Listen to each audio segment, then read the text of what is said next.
Welcome fans inside David E. Hastings Stadium. Playoff fever has hit the Royal City. Welcome to Royals TV. I'm Josh Alderman. He's Jayden Prasad. This is Game 2 of the quarterfinals of the IBL playoffs. It's your Guelph Royals taking on the visiting London Majors. Momentum is the name of the game. Jayden, the Royals coming off the back of a massive win last night in enemy territory. Absolutely it is. Momentum is the name of the game, Josh. And the Royals can't take their foot off the gas pedal tonight.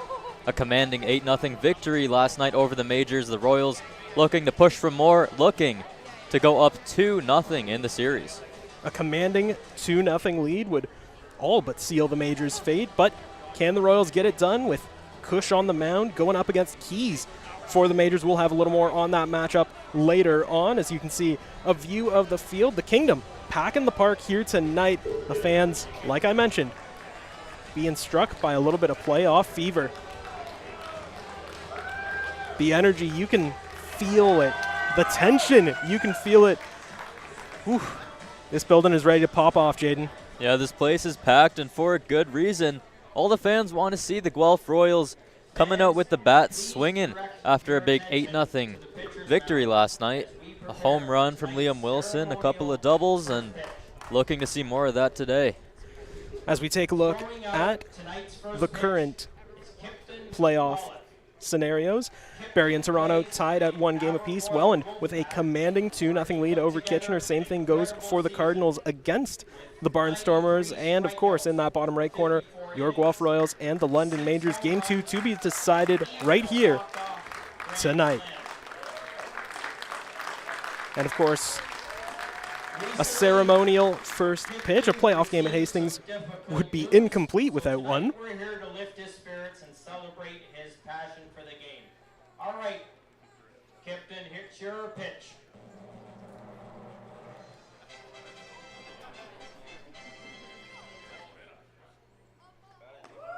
And there you go. The first pitch of the night is a successful one.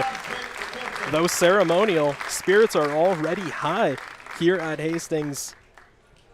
A little bit of Chris Sale in that delivery, might I add. He's got good mechanics. Yeah, name to watch out for in the future. Perhaps future Royal, future Major in the making. And, of course, time just ticking down. We are moments away from the first pitch here at Hastings. And like I mentioned before, Jayden, you can feel the energy. Yeah, you certainly can. And, I mean, the energy is going to be brought tonight by Jacob Cush for the Guelph Royals. With a 4-4 record so far this year, he's pitched to a 3.03 ERA with an 8.81 K per 9, just under 3 walks per 9. And on the other side, for the London Majors, is going to be Travis Keys, 5-3 on the year with a 2.83 ERA, and more of a contact pitcher than Cush for sure. And that just goes to show you the depth of talent on these two teams. They would be aces on any other rosters, but here they're the second starters in the rotation. Will they be able to get the job done respectively for their sides? You will just have to wait and see. So stay tuned to Royals TV because this one is just kicking off.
Welcome back, fans, to Guelph Royals TV. For those of you just joining us, I'm Josh Alderman, joined alongside Jayden Prasad. This is Game 2 of the IBL quarterfinals.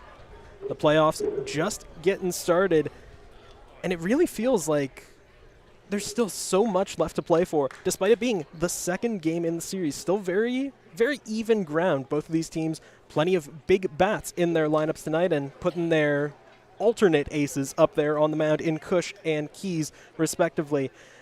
Jayden, let's break down the starting lineup for the majors. Well, for the majors, we've got Maves, Fajardo, and De Olio, 1, 2, and 3. Reichstein, Zurich, and Gardner, 4, 5, 6. Pelletier, Toby Simmons, Ty Mosher, and on the mound, of course, is going to be Travis Keys. And looking to the other side of things tonight, the Guelph Royals lineup is, I feel like I say this every single game, but probably the most dangerous it's been looking all season long. Kicking things off will be J.D. Williams, followed up by Franklin Torres and the right hot Garrett Takamatsu. In the cleanup spot, that will be first baseman Liam Wilson, followed up by third baseman Matthew Ward, catcher Kaner Pena, shortstop Connor Morrow, Ashton Patterson, and right fielder Andy Leader round out the bottom of the lineup, and the aforementioned Jacob Kush on the mound tonight. And Josh, I'm just so excited to see Kush pitch in the playoffs. He's a really big playoff name. Pitched really, really well in the playoffs last year, and I'm super excited to see what he can do tonight to these London Majors batters. He is a flamethrower through and through, known for smoking batters with that mean fastball. Though we don't have a radar gun here at Hastings, my eye says it's about 95, 96, 97. Yeah, seems about right. It gets high up there, and Kush, so far this season, has introduced a more technical approach to his game, picking his spots a lot more than he did last season, where he would just, for lack of a better term, throw willy-nilly. And though it did work for him this season, add a lot more depth to his game. Yeah, certainly, and part of that comes along with the catcher that he's working with. And we both know that Matthew Ward, although he's at third base today, when he's behind the plate, he calls a great game. And the recently acquired Kaner Pena for the Royals, he's just a huge veteran name to have back there. Spent time in the Angels organization in the minor leagues. And just two veteran names behind the plate that Kush can pitch to that can help him with his game calling. And I think that's going to be a really big thing for him today as well, with Pena back there behind the plate calling the game. The word of the day is reliable. And that's what we expect to see from Pena tonight. And of course, flipping things over, looking at the majors, they have a star-studded lineup top to bottom. A couple changes being made by manager Rup Chanderdat. But for the most part, that core of the lineup stays intact. You still see De Olio in there. You still see some of their bigger, better bats, like Simmons. Of course, the speed from him, otherworldly, 20 stolen bases so far this season. It's a very balanced lineup from the majors tonight. Speed, power, it seems like they've got it all. It is a very balanced lineup, and one thing that surprised me when we got the lineup card was Toby Simmons in the 8-hole tonight for the majors. So I think that could be a really great way for the majors to turn over that lineup, with Simmons in the 8-hole, down to the 9-hitter, and back up to the leadoff spot. And Josh, I think this this majors lineup, I think we expected some minor changes tonight coming off that 8-0 loss, but in a playoff game, you don't really want to change up the lineup all that much. No, not at all. And we go back to that theme of reliability. In the lineup tonight is Kyle Maves. In his third year in the IBL, won a title with the Barrie Baycats last season. So brings that championship pedigree, brings that playoff experience to the lineup. And again, just goes to show you the depth when he is your lead-off hitter. The second baseman, number 63, Kyle Davis. So leading things off is the aforementioned IBL champ, Kyle Maves. Looking to get his night started on a high against Jacob Kush. The first pitch. Lined straight up the middle, and that is going to find outfield grass. Talk about a hot start, Jayden. Great start there for the Majors. I'm sure manager Roop Chennerdat is very happy with that. Mavis in that leadoff spot for a reason, puts a great swing on that ball, sends it right back up the middle. And the Majors have a man on here in the first. And that is going to bring up the ever-dangerous Francisco Fajardo. The former Jays farmhand made it all the way up to high A ball. Batted .297, 4 homers, 35 RBIs in his 3 years there. Bringing that experience to the Majors this year and has not disappointed. No, certainly not. This year in 154 at-bats for Fajardo, he's batting .344, 2 homers, 16 RBIs, 27 runs, and 16 stolen bases. Drops down the bunt attempt. Kush is going to try and grab it himself. Flips it on to first. And he gets the runner. Beautiful, beautiful defensive play from the Royals to kick this one off. Yeah, nice play there by Jacob Kush. Hey, who says pitchers aren't athletes? And the first baseman, Liam Wilson, with a Vladdy-esque stretch to nab that baseball over at first. That would have been catastrophic for the Royals if it went down the right field line, but thankfully, the very sure-handed Liam Wilson was there. I was just about to say, seems like he never skips leg day. He was all over that one, and the sure-handed defensive presence of Matthew Ward over there at third base tonight. Got to put a little bit of fear in the Majors, see if they can exploit that.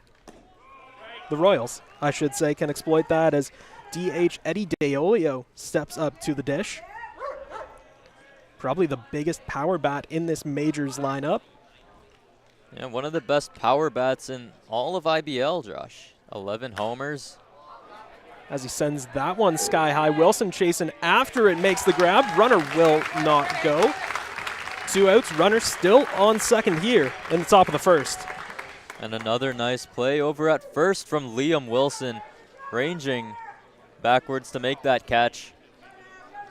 Nice play over there at first. 2 down here in the top of the first.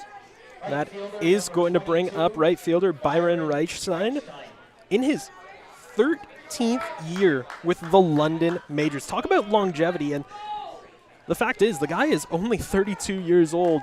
That's impressive. That's the kind of legend in the making status that we see from more than a few Majors. Sticking around for a few years, but can't quite stick to that one as the fastball gets past him. 0-1 now the count. Reichstein had 1 hit, struck out 3 times in last night's game. Not looking to replicate the latter stat line, but may very well do that as he lets another fastball sail past him. 0-2 the count. And Kush using his arsenal early. We see that off-speed pitch just caught the outside corner. We'll see what he comes with here for the 0-2. Kush checks in on his runner, delivers. Fastball high and wide. Good attempt by Kaner Pena to try and frame up that pitch there, something we usually see from Matthew Ward behind the plate.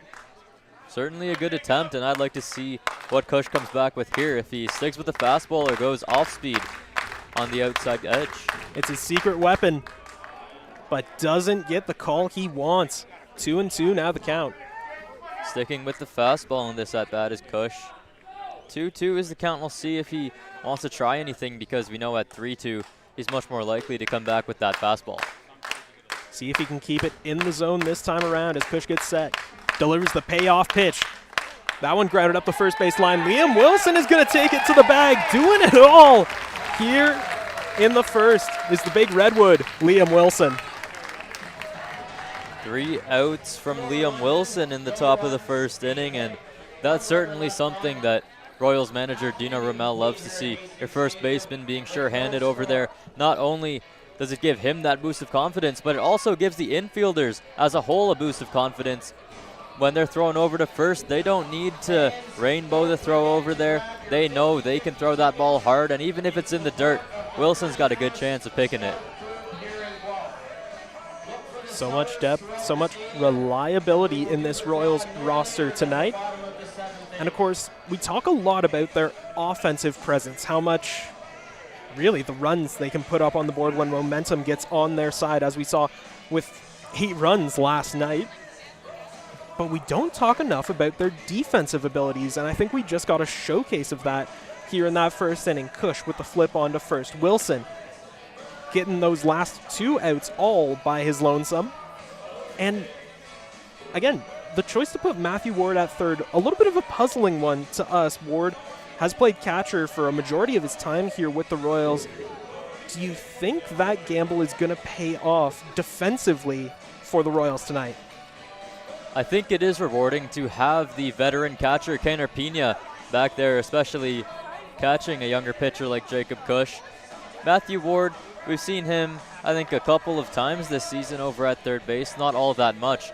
I am a little bit surprised to see him at third base in this playoff setting, but I think it also has to do with Garrett Takamatsu maybe wanting to get a day off of his feet. He is DHing tonight and batting third, so Takamatsu, instead of being at third base today, he's at DH, pushing Ward over to the hot corner. We can come on up there. Well, that is Travis Keys on the mound in his second year with the London Majors. Hasn't made a playoff appearance just yet, but in the regular season, as we mentioned off the top, a 2.83 ERA across 14 games, has 82 innings pitched, has given up 92 hits and 38 runs, but has struck out 49 in return. And talk about a clash of the Titans. Travis Keys up against Mr. Left Turns Only, J.D. Williams. Yeah, and that one, big swing and a miss from J.D. He's been struggling a lot at the plate as of late. Had a strikeout last night, had 1 hit, but in a night where pretty much everyone on the team had a hit, not quite the standout stat he would be looking for, as Keys sends that one down in the dirt, brings the count to 2-1. Yeah, it has been a struggle for Williams as of late, but I think this really sends a message to him that they have trust in him. You know, he's a reliable player. Hit 276 this year. He's a good player to have in your leadoff spot as he takes that pitch down for a ball. Yeah, we talk about his speed, his contact abilities, and we don't talk enough about that veteran eye up there as Keys throws the 3-1. That one blasted up the middle. That's going to hit outfield grass. J.D. Williams on board with a lead-off single. And talk about a boost of confidence for a struggling J.D. Williams. Lead-off single in Game 2 of the IBL quarterfinals. It doesn't get much better than that. And with 6 stolen bases, I am interested to see his leadoff here in the first inning. I doubt that he takes any chances, especially with the lefty Keys on the mound. But just having that speed on the bases, maybe scores on a double or advances to third on a single. It's just really, really big for the Royals to have that quick leadoff guy aboard. As home plate umpire now directing Garrett Takamatsu to shift back a little bit. Must have been a little too behind the plate there. Now, J.D. Williams was caught stealing last night, so it seems like the Majors have his number as that first pitch to Franklin Torres is fouled away. Caught by a fan, though, so though they won't go home with a souvenir, of course, all baseballs are property of the Guelph Royals and can be returned at the concession stand for a lovely little sweet treat. That is a memory that will last forever, and the Kingdom has packed the park tonight as J.D. Williams is going to take off for second and gets in there with no attempt at a throw. That scary is, stuff. Yeah, that is surprising to me that first that he went at all, but that the catcher didn't even attempt at a throw. It wasn't in the dirt. It was a fastball up and in. Seems like a good pitch to potentially catch a runner on, but no attempt. So it's a hot start for the vet tonight. And Torres is going to take that one inside. A really good eye from Franklin Torres so far this AB, who Dino Rumel deems as the best hitter in IBL. 489 batting average this season through 47 at-bats. And again, down in the dirt. Brings the count up to 3-1.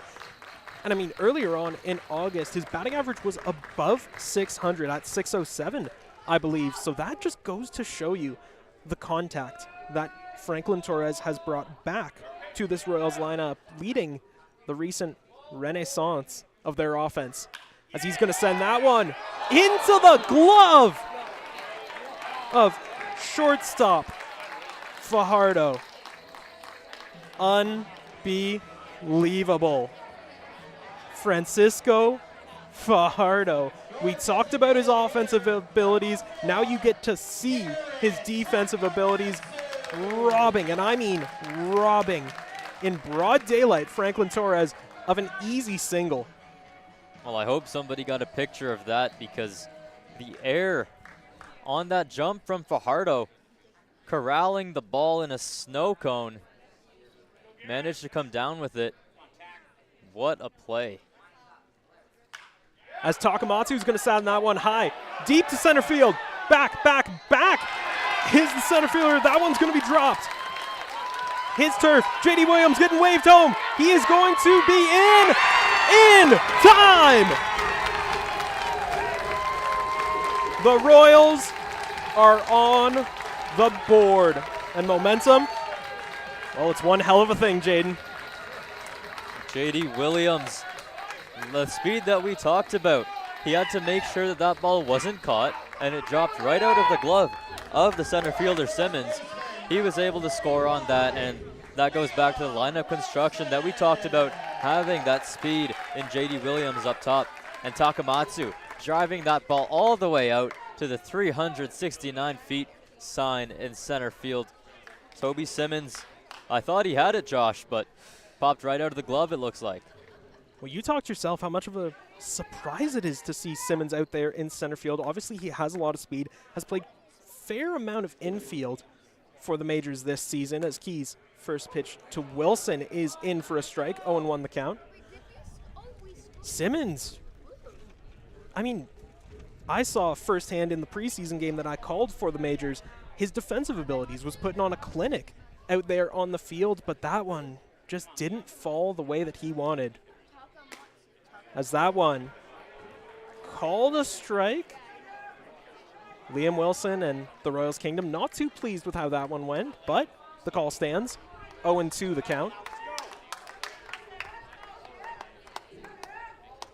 Wilson had himself a night to remember last night with a solo blast. Looking to replicate that here. As that one's down in the dirt, but Takamatsu, no threat to run. Keys with a little off-speed pitch there, trying to get a chase. And now the count is 1-2. He still has pitches that he can quote-unquote waste. We'll see if he wants to go with another one of those off-speed pitches, try to generate a swing at something in the dirt, or attack Wilson with that fastball. As Keys gets set, delivers the 1-2. Down again. That two-seamer just grazing the bottom of the strike zone, but didn't catch enough for the call. 2-2 now the count. And really poor presentation there from the catcher, Raphael Pelletier. That could have been a strike. It looked very similar to the last one. As Wilson, no doubt about that one, takes a big hack as Keys racks up his first K of the night. Now 2 down and a man on second for the Royals in the bottom of the first. That brings up the third baseman, Matthew Ward. This season, Ward, through 112 at-bats, hit for a .259 batting average with 3 home runs, 15 RBIs, and 17 runs scored. Making his first appearance of the postseason. Didn't play a hand in last night's game, but getting his first taste of the IBL playoffs right here, right now. As he's going to ground that one up off the mound. Takes a Hastings hop into the outfield. Takamatsu getting the wave. He is going to come in with no opposition.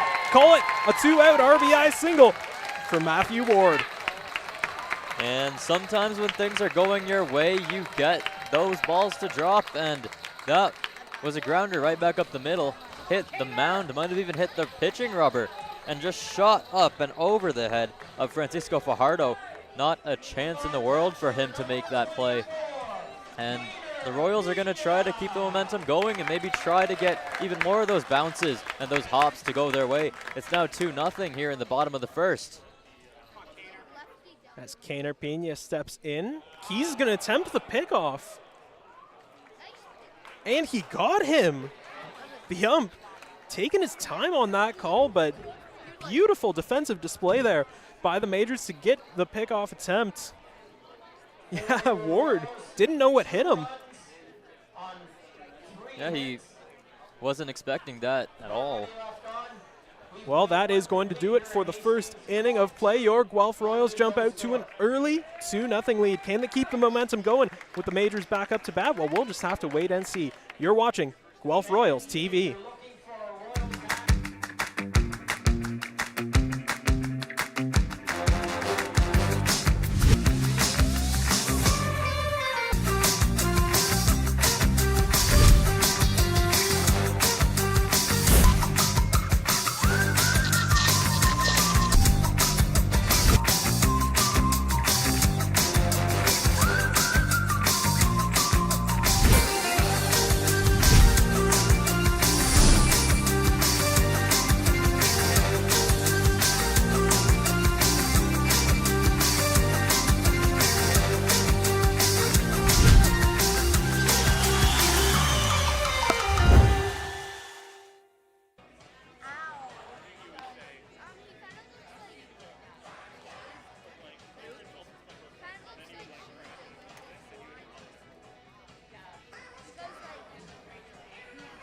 Welcome back, fans, inside David E. Hastings Stadium. You're watching Guelph Royals TV. I'm Josh Alderman, joined alongside Jayden Prasad. Your Royals have jumped out to an early 2-0 lead, and momentum seems to be on their side. And there's an old saying, Jayden, when it rains, it pours. Do you think the Majors have it in them to bring out an umbrella and stop the downpour? Well, they absolutely do, and with Travis Keys on the mound, he's of course going to give you a good start, but it's up to these bats to produce against Jacob Cush, former IBL Player of the Year, or Pitcher of the Year, I should say. He's up right now against the first baseman, Tucker Zadurek, batting 5th tonight. Zadurek, through 114 at-bats this season, has hit .316 with 4 homers, 22 RBIs, 24 runs scored. He has had himself quite the 2025. As he's going to send that one high, deep to right field. Andy Leader ranging back at the wall, makes the grab.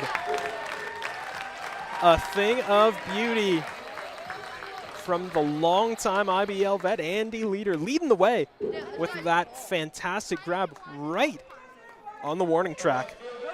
And that is the wrong part of the ballpark to hit that to.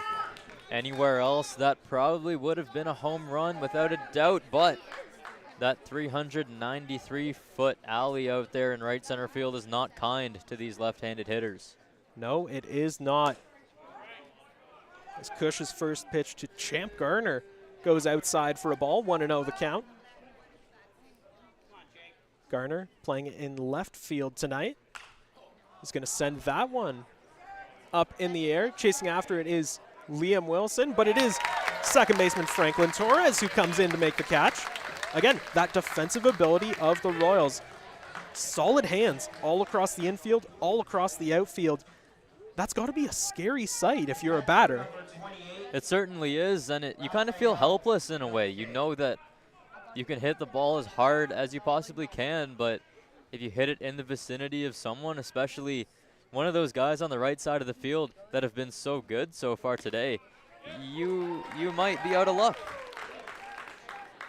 Well, the Majors have been out of luck so far. Cal Maves led the game off with a single, but no dice ever since.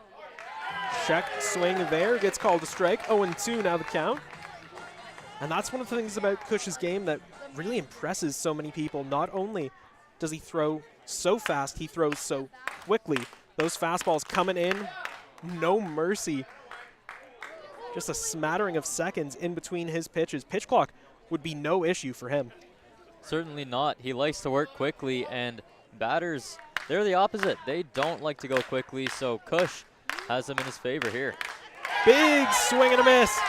Picks up the K, and just like that, 3 up, 3 down go the Majors.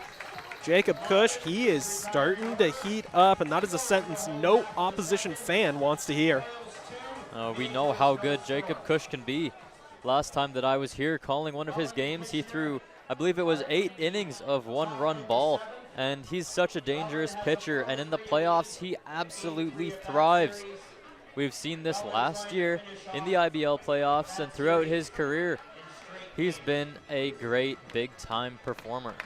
When you look at his last start, which came on August 2nd against the Hamilton Cardinals, not an afternoon to remember.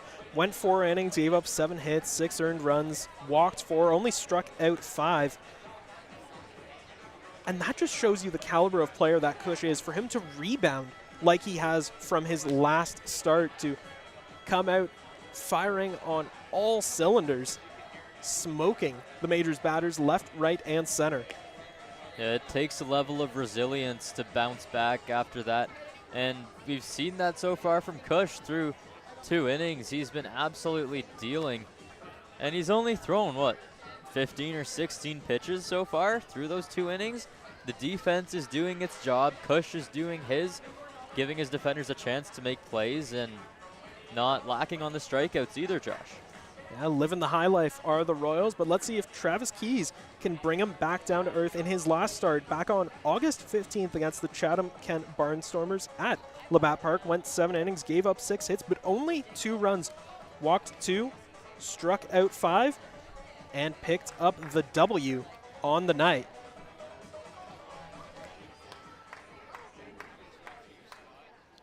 As leading things off against Keys,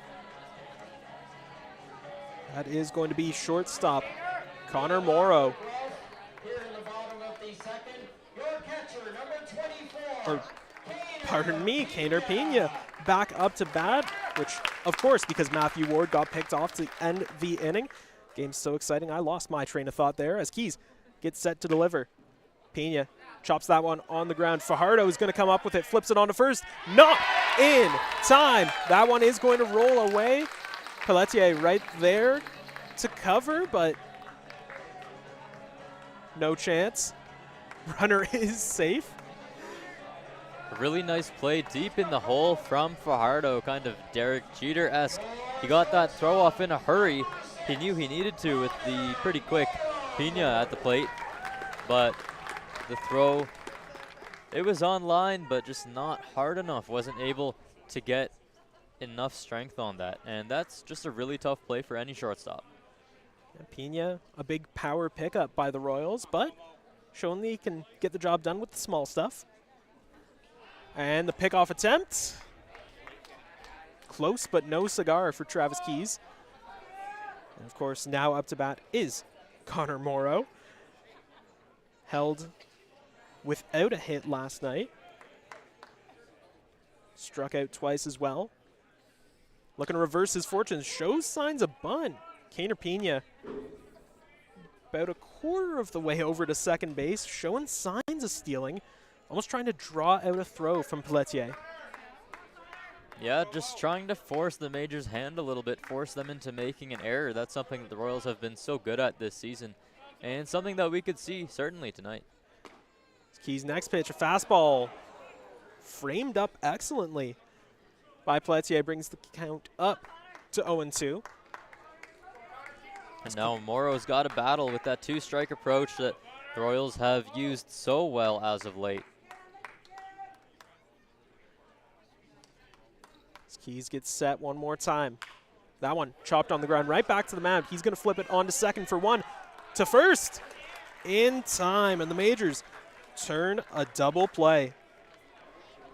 Yeah, Morrow tried his best to run it out, but a really nice defensive play by the Majors, started by the pitcher, Travis Keys. Lots of pitcher fielding early on in this game, and that is a big part of being a pitcher, is being able to field your position. And we've seen Kush do it in the first inning, and now Keys here in the bottom of the second. It's a big part of being a pitcher, and these guys both do it well. make it a rarely seen 1-4-3 double play. As the first pitch to the Roadrunner, Ashton Patterson in for a strike, 0-1 the count. Patterson in one at-bat, held without a hit last night. A 115 batting average in the regular season, 11 hits, 10 RBIs. Has struggled a little bit with fastballs, 28 Ks on the season. Takes a big swing and a miss, and just like that, another strikeout for Travis Keys. The Majors seem to be on a roll. Can they keep it up when their bats come out to play? Well, we will just have to wait and see. You're watching Guelph Royals TV.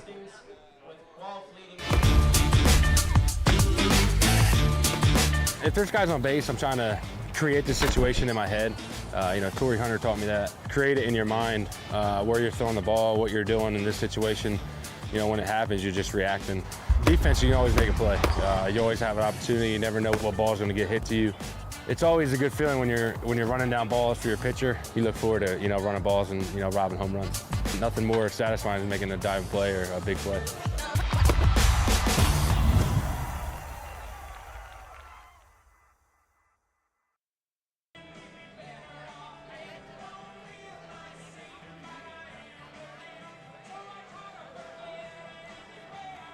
Welcome back, fans, to Guelph Royals TV. Josh Alderman, Jayden Prasad on the call. Your Guelph Royals leading the way. 2-0 is the score as we head into the top of the third inning. Aside from that offensive explosion from the Royals in the first inning, it's been a very back-and-forth pitcher's duel so far, but ultimately it's what we'd expect with Cush and Keys on the mound. And there has been a lot of pitching to contact so far in this game. Jacob Cush has thrown less than 20 pitches through 2 innings, letting his defense do a lot of the work. You saw Liam Wilson at first base with 3 putouts in the first inning. And yeah, pitching to contact is the name of the game in the playoffs. You don't want to have to go through too many pitchers. You want to try to limit your pitch count a little bit. And Cush and the Royals have been doing an excellent job of that so far. They will try to continue as the top of the third inning is getting underway here with the center fielder Toby Simmons coming up. Well, Simmons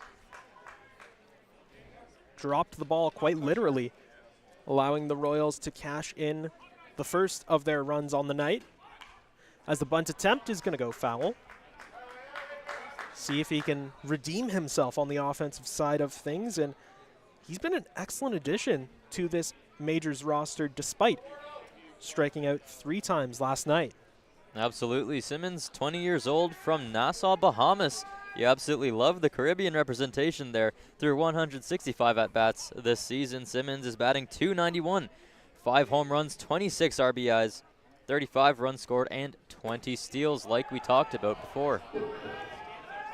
And not only is it Caribbean representation, he's actually the first Bahamian player to play in the IBL. So really leading the way, looking to lead things off with a home run as that one's getting sent deep into right field. But Andy Leader, sure-handed, fleet-footed, makes the grab out there and right. And right now, if you're a Majors hitter, you don't want to hit it over to the right side of the field because they've been so good so far tonight. Andy Leader with a couple of nice catches out in right field. The first baseman, Liam Wilson, and of course, the second baseman, Franklin Torres, with his veteran experience. That right side of the field is like a trap for baseballs. That is going to bring up the 9-hole hitter, Ty Mosher. 174 batting average in the regular season, 12 hits, just 1 homer, and 4 RBIs to his name. So that one in for a strike brings the count right away to 1-1. Mosher, though, drew 10 walks throughout the regular season, so a bit of a veteran's eye on him. Well, not on display there as he takes a big swing and a miss. 1-2 now the count. And Mosher now really has to battle with Cush.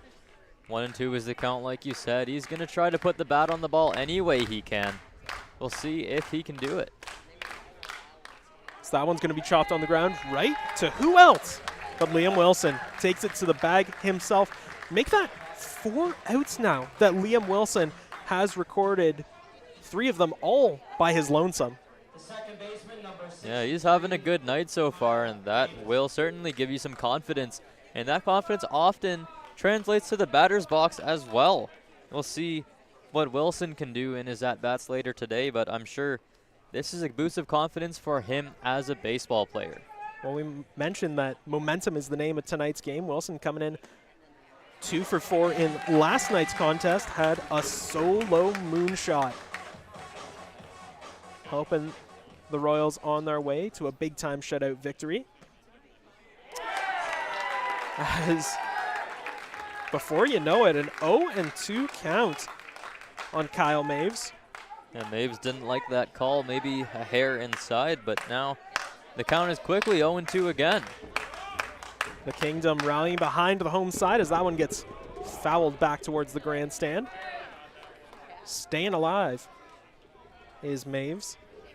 Maves with that line drive single up the middle in his first at-bat, maybe looking to replicate it. A big hole up the middle if he wants to do so. Yeah, wide open is that gap. He's not going to get the chance to test it there as that fastball is down in the dirt. 1-2 the count. And that's what this season has really surprised me about the Royals defense. Yes, the infield and the outfield, oh, so capable, but they always leave such a massive gap up the middle. Check swing doesn't go, 2-2 the count. It hasn't really come back to bite them, though, and I think that's why they keep going back to it time and time again. I think they're expecting the batter here to be either early or late. Not really on time as he takes another ball down and in. Jacob Cush is throwing a lot of balls in the dirt right now. He'll try to bring it back up into the strike zone. See what he can do with the payoff pitch. That one's got some pretty good contact behind it, but it is sent foul. Spiraling past the beer garden here at Hastings. Plenty of fans packing the park tonight, and you just love to see it. As we mentioned off the top, you can feel the energy in here as that one's going to be grounded over to Connor Morrow at show. Flips it on to Wilson at first. And just like that, back-to-back innings, 3 up, 3 down, go the Majors. Some very nice defense on display there for the Royals. Connor Morrow with a nice play at shortstop, knew he had to get rid of it quickly onto Liam Wilson. Very sure-handed over at first, who made the pick. And again, that gives such a confidence boost, not only to Wilson, but to the rest of the infield. They know that they can throw it as hard as they can in that vicinity, and Wilson will do his very best, and his very best is certainly very good to pick that baseball. That it is, and leading things off here in the home half of the third inning will be right fielder Andy Leader, followed up by the 2 leadoff men that got this party started, J.D. Williams and Franklin Torres. Torres, although he did line out to Fajardo, kind of got the energy going to be able to put bat to ball so ferociously right out of the gate off the back of Williams' single. Set the tone for the Royals in the first. Yeah, absolutely, and like I mentioned earlier, Dino Rumel deemed Torres as the best hitter in the IBL, and his numbers, although in a small sample size this year, have certainly backed it up. 47 at-bats, he's hit for a .489 batting average. 3 home runs too, he's certainly got his power swing going. 3 homers may not sound like a lot, Josh, but in 47 at-bats, that's 1 homer every 16 at-bats. Nothing to scoff at all, and we'll get a second helping of the former Angels farmhand in just a little bit, but leading things off here is going to be Andy Leader, the 3-time All-Star with his hometown Kitchener Panthers, has brought a lot of veteran experience to this Royals roster despite only being in his mid-20s. Right in his prime.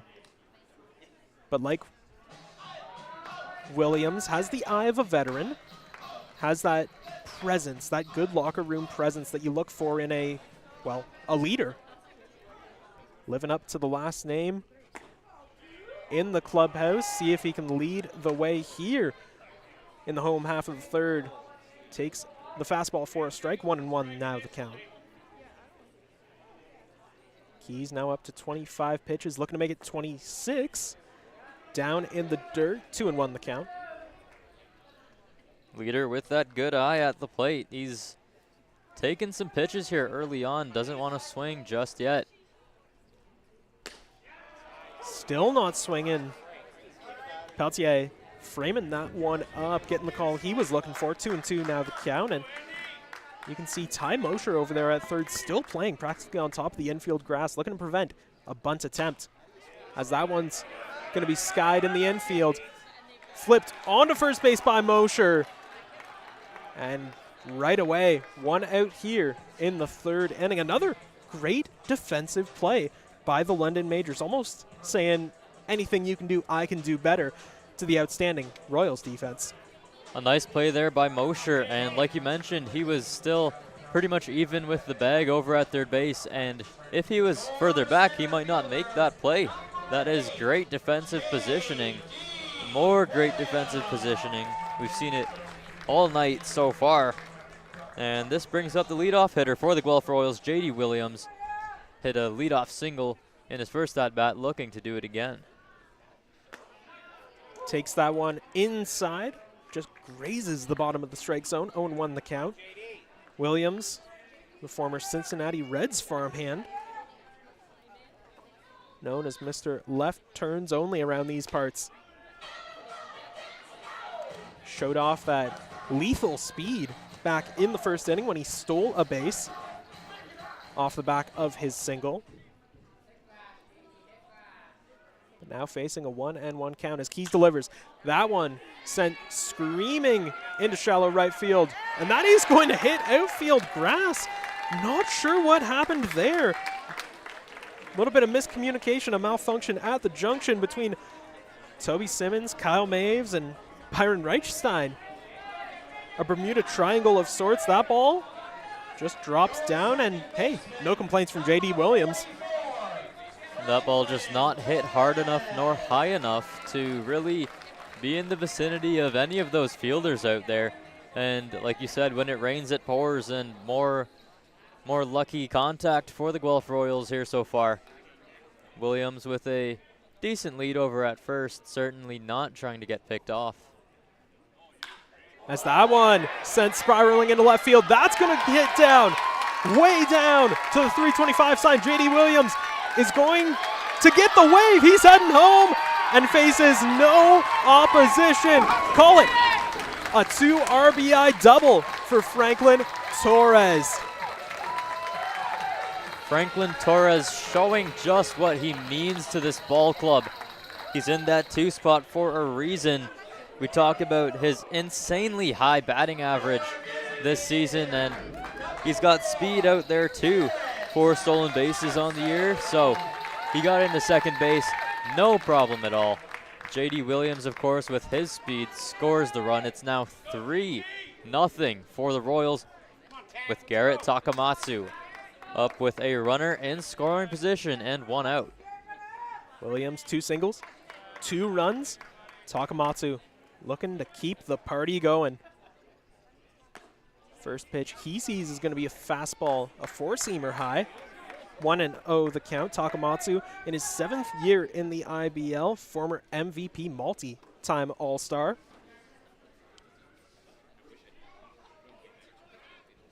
As Keys checks in on his runner, won't try a pickoff. Inside on the hands again. Keys has really liked that spot against batters on either side of the plate. When it's not low, being framed up by Peltier, excellently I should say. He really likes to go after the hands of these Royals batters, see if that pattern continues with the 2-0. Well, you know, that is one way that Travis Keys is able to generate so much weak contact. He's not that much of a strikeout pitcher, Josh, with under 6 strikeouts per 9. But Keys places the baseball where he wants to put it. And on the hands, he'll get some jam shots, some broken bats even. That's right where he wants it. Let's see what Talk can do as the 2-1 gets delivered. Down in the dirt, that ball is loose. But Torres, about halfway to third base, scampers back to second. Yeah. Not going to try the arm of Peltier just yet. We haven't seen him put it to use in this game. But with one out and arguably your best hitter at the plate in Takamatsu, you don't really want to take that chance right now. Certainly not at third base. Takamatsu hasn't had much to hit in this at-bat, but it's his count now. Takamatsu's going to sky that one high just behind us, but it is foul. Bringing the count to full, 3-2. Torres not really being defended by either Maves or Fajardo. No pickoff in sight. Takamatsu's going to sky that one. Just foul. But that really shows that the Royals maybe don't quite have Key's number, but at least the first few digits, they have been lighting them up with contact, even if it is fouls, but contact after contact after contact, and running up that pitch count, as you can see, up to 39 through 2 1/3. Fouled back again. Intentional or otherwise, do you think it's wise for the Royals to keep running up Keys' pitch count? It certainly is, but I don't think that is really Takamatsu's goal here. It looks like he's swinging hard to me with, of course, that two-strike approach, but he just hasn't gotten the pitch that he wanted, so foul after foul, and eventually Keys will make a mistake. That is the hope, at least, for the Royals and Takamatsu. Runner is going to go. Takamatsu is going to flare that one into shallow left field. Runner gets the wave. Takamatsu heading to second. Takamatsu, the ball is loose. He's going to get in. An RBI single, advances up to second. Still got your runner in scoring position, and another run up there on the board. Well, we talked about how Keys likes to pitch to contact, but sometimes even when you get weak contact, it just seems to drop. And that's what has been happening so far tonight for the Royals. Takamatsu with another jam shot. That one in on his hands was just strong enough to get it over Francisco Fajardo at shortstop. And with the runner Torres running at second base, he scored easily. Just had to make sure that ball wasn't caught, and he would have been doubled off, but very thankfully for him, it was not. Takamatsu now standing on second base, and the Royals have a 4-0 lead. First pitch to Wilson inside, and it's like we're back in the first inning all over again. J.D. Williams singles, comes around to score. Garrett Takamatsu picks up an RBI, ends up at second base. What's old is new again, and let's see if the Royals can keep the fortunes in their favor. Wilson taking that pitch. Good eye on it, but is called a strike. 1-1 the count. And we see Keys is now going to more of his off-speed earlier and earlier in the count. Those first two pitches were both sliders, and he doesn't want to give any fastballs to these dangerous hitters at the top of the order. As that one's going to be grounded over to first. Zuduric takes it to the bag himself, but Takamatsu advances up to third. Not the outcome that Wilson would have wanted, but I would say successful at bat. You got your runner over into third, and a single cashes in a guaranteed run.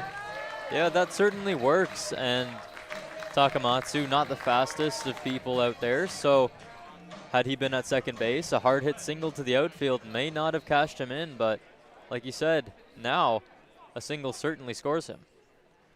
Well, it's Matthew Ward up at the dish. Got caught stealing his first time up. Of course, after. Yeah, he was picked off over at first base, and gave the Royals their first look at that nice pickoff move of Keys.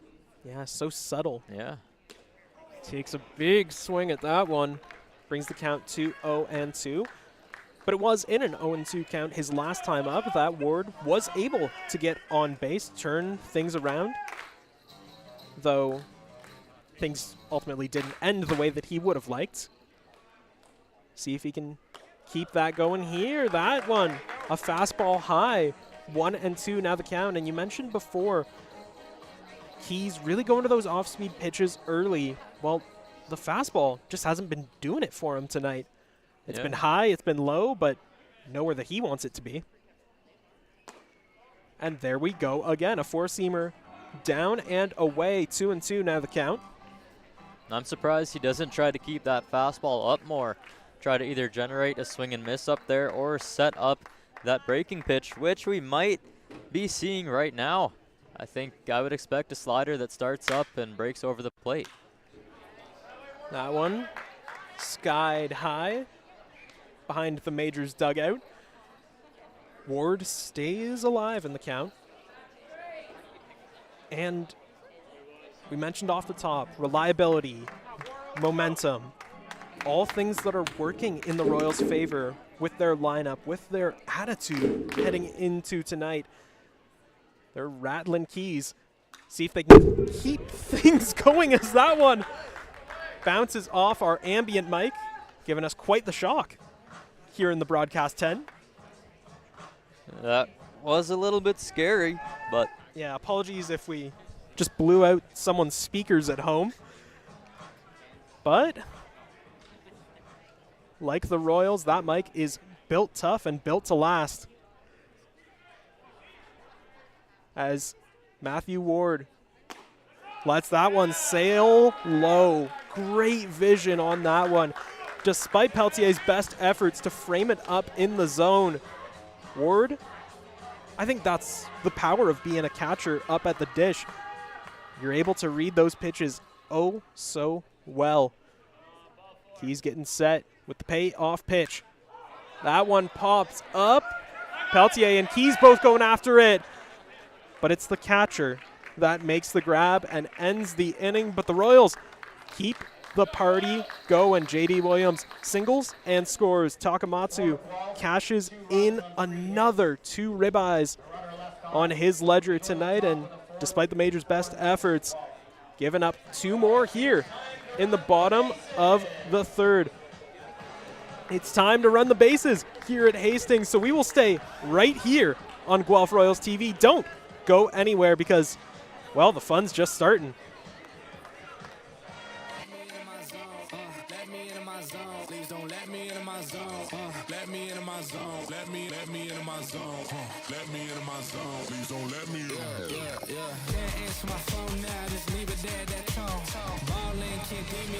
I'm back in my zone now. Cause I'm back in my zone now.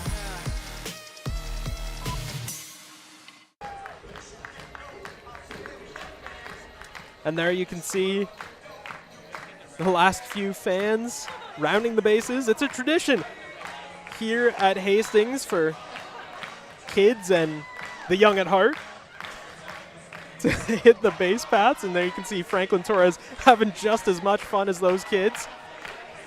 you got to make sure to touch every base. Yep. Doesn't count otherwise. Got to teach them young. Exactly. Takes me back to last year's playoffs when the Mountain of Muscle, Josh Garten, made the trip around the bases with the kids, heading back up to first base or the dugout. He was gassed, but loved it all the way, and that just goes to show you the community that we have here at Hastings that really the Royal City is all about. Yeah, you absolutely love that. And you love that the fans were able to come out here on a Saturday night and see their team put up an early 4 runs, and they're going to look for even more after Jacob Cush is done dealing with the rest of these Majors hitters, Josh. And speaking of the Majors, credit where credit is due. Their fans have come out in droves tonight, packing the first base right field line, showing support for their side, making the drive up from London. So, hey, credit where credit is due. The more the merrier here at Hastings. Absolutely. Yeah, it's a beautiful sight. Luckily, London isn't too far from here. So, you know, these fans luckily able to make the trip to Guelph, and I'm sure Guelph will return the favor in the next game over at Labatt Park. Well, that next game does come your way tomorrow from Labatt Park, Game 3 of this first round matchup in the IBL playoffs. Of course, we'll have more details for you later on. As kicking things off here in the top of the fourth is Francisco Fajardo. He's attempting a swinging bunt. Pena chasing after it, but just can't get to it in time. I believe it did bounce off the netting surrounding the grandstand here at Hastings, so it wouldn't have counted anyways, but putting in the hustle, putting in the effort, and Matthew Ward charging in from third as well. So, again, defensive reliability from the Royals. I think Fajardo's been watching too much of that new professional softball league down in the U.S. That looked like a softball player if I've ever seen one, that running bunt attempt. And I doubt that we see that one again as Fajardo puts a swing on that ball, chops it foul. He's had a really, really nice season for himself with the majors. 154 at-bats in 2025. He hit for a .344 batting average, 2 homers, 16 RBIs, and 16 stolen bases. So you certainly understand why he would try the bunt. And that one in there for the K. 3 straight strikes. And Cush smokes another one.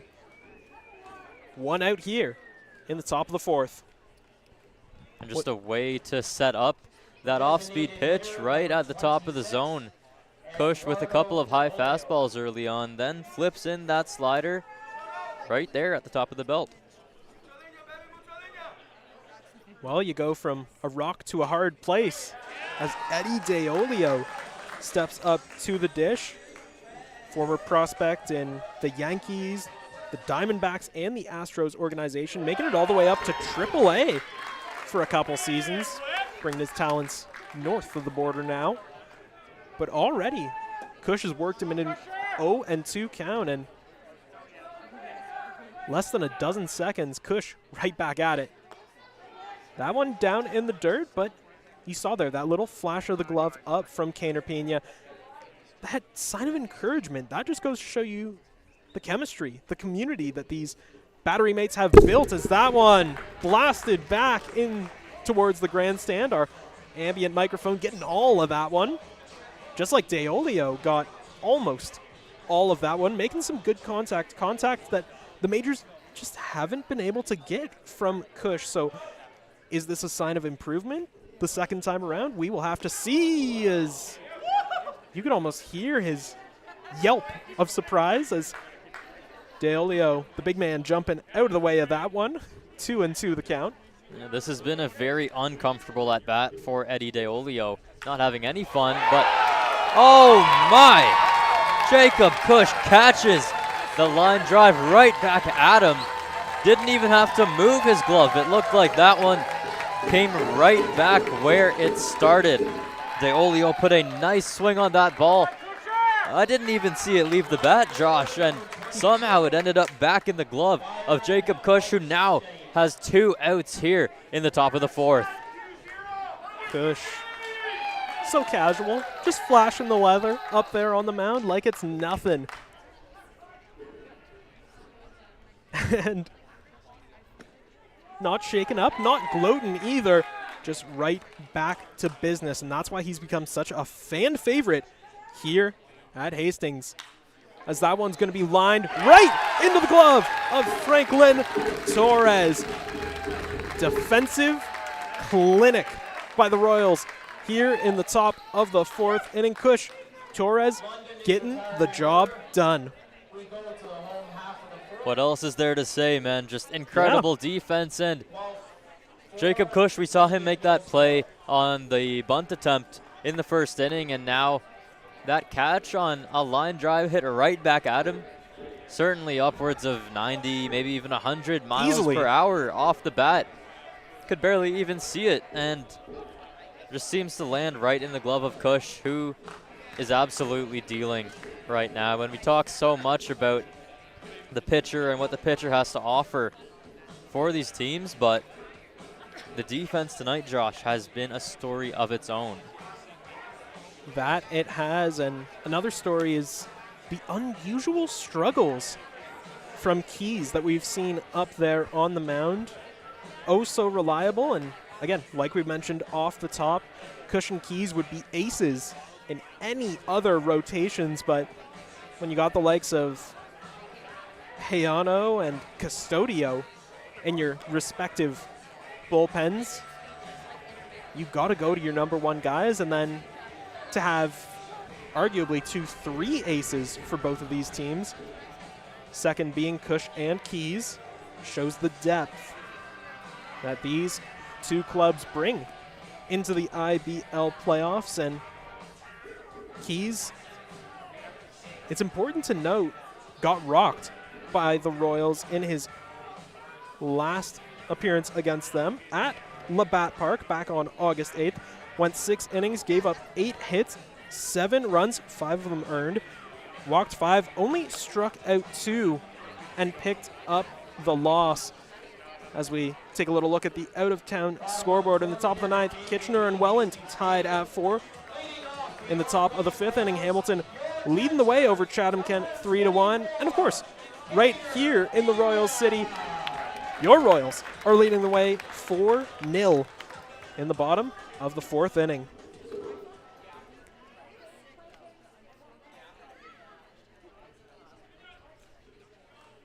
And when the good vibes arrive, you know that's got to be Kane or Pena.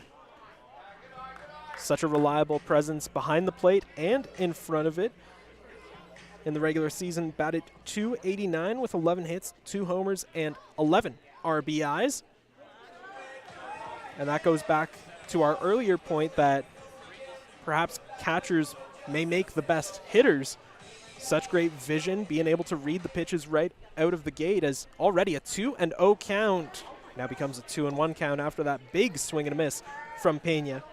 It looked like a changeup there from Keys that just caught Pena out in front. He thought it was a fastball, thought he had it, but realized about halfway of the ball to the plate that it was not what it seemed. As that one blasted high, deep to right field, Reichstein ranges back, able to make the grab, but still drawing contact, still putting in power are these Royals, and really, and I mean really, running up the pitch count of Keys. That was his 55th pitch, and he isn't even through the 4th inning just yet. Yeah, no, and Connor Morrow, that veteran presence, he's coming up to bat now, looking to run up the pitch count even more on Keys. Maybe get into the bullpen early again today. As Keys gets set. First pitch inside, 0-1 the count. And we haven't really talked much about that game from yesterday, but the Majors had to use 4 different relievers in that one. And that is another big point of conversation from that game, is that the Royals, they had Custodio go 6.2 innings, and then Chris Lazar finished off the game. It was a different story for the Majors. Their starting pitcher went 5, and 4 different relievers went 1 inning. As that one inside for a ball, 2-1 the count. Well, it's important to note that that's not just any starter. That's Victor Payano, the Dominican Dynamite. 113 strikeouts in his season. He is a force to be reckoned with. So to limit him to 5 innings and cash in 3 off of him, dominant is the only word that comes to mind. As now a 3-1 count on Connor Morrow. And Keys is missing all around the strike zone right now, but just not able to find it. That one is in there. Connor Morrow knows it. Everybody knows it. Now the count is full. Going back to that off-speed pitch again, and those have really worked in Keys' favor tonight. The fastball, well, not quite so much. As that one skied high, an off-speed pitch. Couple Majors chasing after it, but in the end, it's Kyle Maves who makes the grab. Very quickly, 2 out here in the home half of the 4th. Not something we saw all that often in the previous 3 innings. No, not quite, but certainly something that Travis Keys is happy about, getting a couple of quick defensive outs. He's going to try to keep his pitch count here under 65 or so, but it'll probably end up right around there for this inning. Patterson takes that first pitch strike on the inside edge. Patterson, former Guelph Griffin, staying local, taking his talents to the Royals. Known as the Roadrunner for a reason. Reliable both defensively and on the base path. Hits just haven't come his way this season or last season, as we mentioned earlier on in the broadcast. 115 batting average this year, just 11 hits across the season, and the fastball has come to bite him. 28 Ks in his season. Looking to avoid one here, but doesn't have to do much. That fastball down in the dirt brings the count even to 2-2. Keys showing no signs of the wear and tear he's been put through as that one skied high. Pautier chasing after it as that drops narrowly behind the broadcast 10. A few of our broadcast crew members breathing a deep sigh of relief there. One of the kids surely going to trade that one in for some sweets at the concession stand. Who wouldn't? Yeah, the 2-2 from Keys. And that one, oh so sweet for Travis Keys.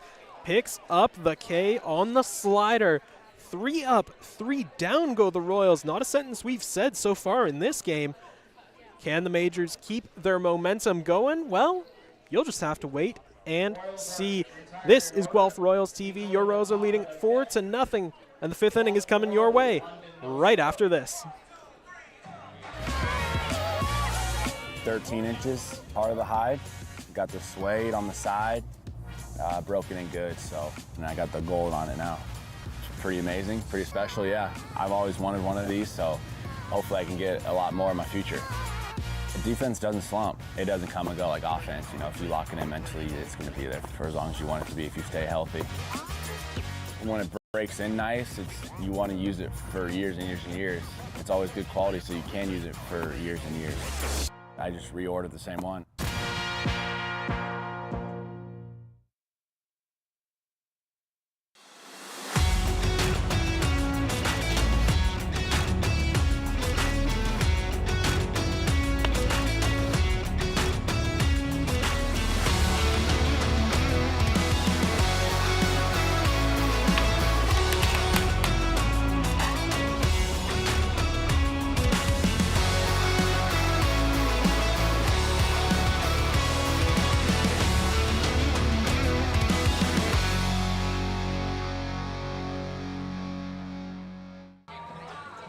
Welcome back, fans, to Guelph Royals TV. Josh Alderman, Jayden Prasad on the call for you. Your Royals are leading the way 4-0 against the visiting London Majors in Game 2 of this first round IBL playoff series. Jayden, with Jacob Cush back up there on the mound, wheeling and dealing like he always does. What would you like to see from him in the innings to come? Well, I'd just like for him to continue to keep his pitch count down, Josh. Continue to get those defensive outs. His defense has been playing excellently so far tonight, and they have played such a big part in keeping that pitch count low. The Royals did such a great job last night of limiting the usage of their relievers, and they'll try to do the same thing tonight with Cush hopefully going even further into this ball game, and the relievers hopefully not having to do much heavy lifting, keeping them available for Game 3 and potentially Game 4. Game Should 5. it go that far? Yeah, you never know with baseball, right? And ain't over till it's over. Already a 2-0 count. Not sure I know where that ball missed, but it is what it is. 2-0 is the count. As Zadunik lines that one foul. Andy Leader giving it all he's got, chasing after that one. Though it ended up foul, putting in the work. You gotta love it. Seeing your guys hustle, seeing your guys hit that extra gear on what really seems like an out-of-play foul ball.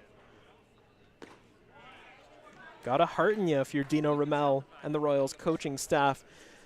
As that fastball down and away for a ball, 3-1 now the count. Cush wasting little time as he always does, but that one's high. First walk of the game given up by Jacob Cush. And you just got to flush that one if you're Cush. Not think about it too much. Of course, you have to keep the runner in check over at first base. Liam Wilson, with his veteran presence, is sure to do that. But if you're Cush, just keep dealing, keep doing what you're doing. The calls will start to come. The strikeouts will come, of course, but trust your defense is the name of the game. So, a defensive substitution and offensive substitution, obviously, was made by the majors. Kyle Maves is out of the game, and in his place, the young rookie, Dre Emerald. The Cambridge native, just 23 years of age, had a hit in last night's game. One of just 3 majors batters to be, well, to have any batting average at all heading into tonight's contest. As he tries to place a bunt down, evens count up at 1-1.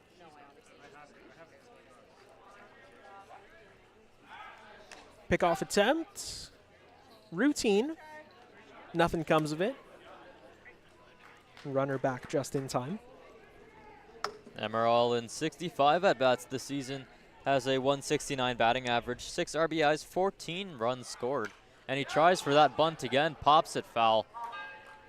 Emerald just trying to do something different. You know, the Royals defense has just been so good early in this game. It's forcing the majors to try to change up their approach. Maybe play some small ball, lay down a bunt, but the first attempt from Emerald wasn't a good enough pitch, so he did a good job of pulling back, but that one popped foul. Not exactly what you want to see from a guy with a 169 batting average this year. You want that guy to be able to put down that bunt. We'll see if he tries his hand again in this 1-2 count. Check swing. Did he go around? No, is the call from the umpire. Much to the dismay of the fans in the stands here at Hastings. Yeah, looked like the right call from here, but just a good job from Emerald being able to pull back on that one, and even pulled back on the first bunt attempt. Good eye at the plate on the 23-year-old. And talk about a good eye, I mean, that pitch just about as close as it gets. Emerald not offering. The count is full on the young 23-year-old from Cambridge, Ontario. It's Cush now. Gets set to deliver the payoff pitch. Fouled away, bouncing off both Pena and Amaral. And we do have a very interesting out-of-town score update. The Kitchener Panthers have jumped out to a 5-4 lead over the Welland Jackfish, the league-leading Welland Jackfish. That game now in the bottom of the 9th. Emerald just looking to put the ball in play here, looking for a base hit or ball 4. Does not get it. Gets neither of those. Big swing and strike, and the disappointment evident on his face. Dramatic and emphatic was that strikeout from Jacob Cush. You don't see much emotion from him up there on the mound, but you can tell he is fired up right now. He is in his zone. Let's see if the catcher, Raphael Pelletier, can pull through. Pickoff attempt results in nothing. 1 out. Runner on board.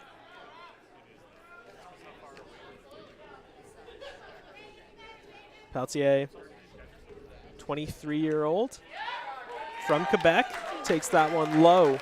0-1 the count. In 30 at-bats this season, Pelletier has a 200 batting average with 1 home run, 3 RBIs, and 5 runs scored. That one is popped. Foul out of play. An early 0-2 count on Pelletier, the catcher. He's got to look to put the bat on the ball here for the Majors. Just put that ball in play. But he's got to hustle it out, because if he hits a ground ball, the last thing you want is an inning-ending double play. The 0-2 fouled back as the Majors catcher stays alive. He entered his first season in the IBL with less than stellar momentum behind him with Kentucky in the SEC. Had 4 runs, 7 hits, and 5 RBIs in the entire season. Just a 123 batting average for him. See if he can reverse his fortunes here under the bright lights of David E. Hastings Stadium. Again, staying alive with another foul. 0-2 the count. And he's making Kush work here, and we see a little bit of a break taken by the Royals pitcher, looking to maybe throw off the timing of the batter Pelletier. Runner not going that one. Lined into center field. J.D. Williams won't get to it in time. Bobbles the ball, but comes up with it safely, holding the runners at second and first. And Pelletier on board with 1 out single. And now, something we haven't seen from the Majors tonight. They've got a runner in scoring position. And Toby Simmons is the batter, the 20-year-old from Nassau, Bahamas. Though he is in the 8th spot tonight, Josh, he has had an excellent season with the Majors. Over 165 at-bats, has hit to a .291 batting average with 5 home runs, 26 RBIs. We'll see what he can do here in the biggest spot of the game. Lines that one into right field. That's going to get down. Andy Leader picks it up. The runner coming in. The throw not even going to be made. And the Majors are on the board. Toby Simmons picks up his first ribeye of the playoffs. And that's got to feel good for Toby Simmons, who had that misplay out in center field early on. But I'm happy for the kid. A nice RBI single there, and it was misplayed out in right by Andy Leader, who bobbled it. That's the second bobbled ball in the outfield of this inning. And I wouldn't say that one really hurt them, but it's something that needs to stop going forward. The Royals need to be more sure-handed out in the outfield. Yeah, for Toby Simmons to make that recovery, to bounce back from a crushing bobble of the ball, to not only get that RBI, to steal a base and help cash in another run with a little bit of trickery on the base paths. Well, that just goes to show you this kid is one to watch out for. Yeah, and you kind of knew he was stealing. I mean, 20 stolen bases on the year. He's the runner on first in a first and third situation. It was very obvious to everyone that he was stealing, but I don't know why they decided to throw through there. Maybe there was some sort of miscommunication or a missed sign from the dugout, as the batter Mosher doesn't offer at that pitch. But that is just not a situation where you throw the ball to second base. A couple of speedy guys on the bases and just giving away a run. Classic misdirection by the Majors as that one's fouled back. 1-2 now the count. Of course, you have Simmons. Of course he's going to steal. 20 stolen bases in the regular season, like you mentioned, Jayden. But then you got Pelletier, the runner at third. And when no one's looking, well, he's just going to sneak in at home plate and make it 4-2. Still in favor of the Royals, but the Majors knocking on that door. Kush delivers the 1-2 check swing. Ball is loose, but it is flipped on to first, bringing it now to 2 outs here in the top of the 5th. Does count as a strikeout for Kush. Left fielder number 63, Kyle Mavis.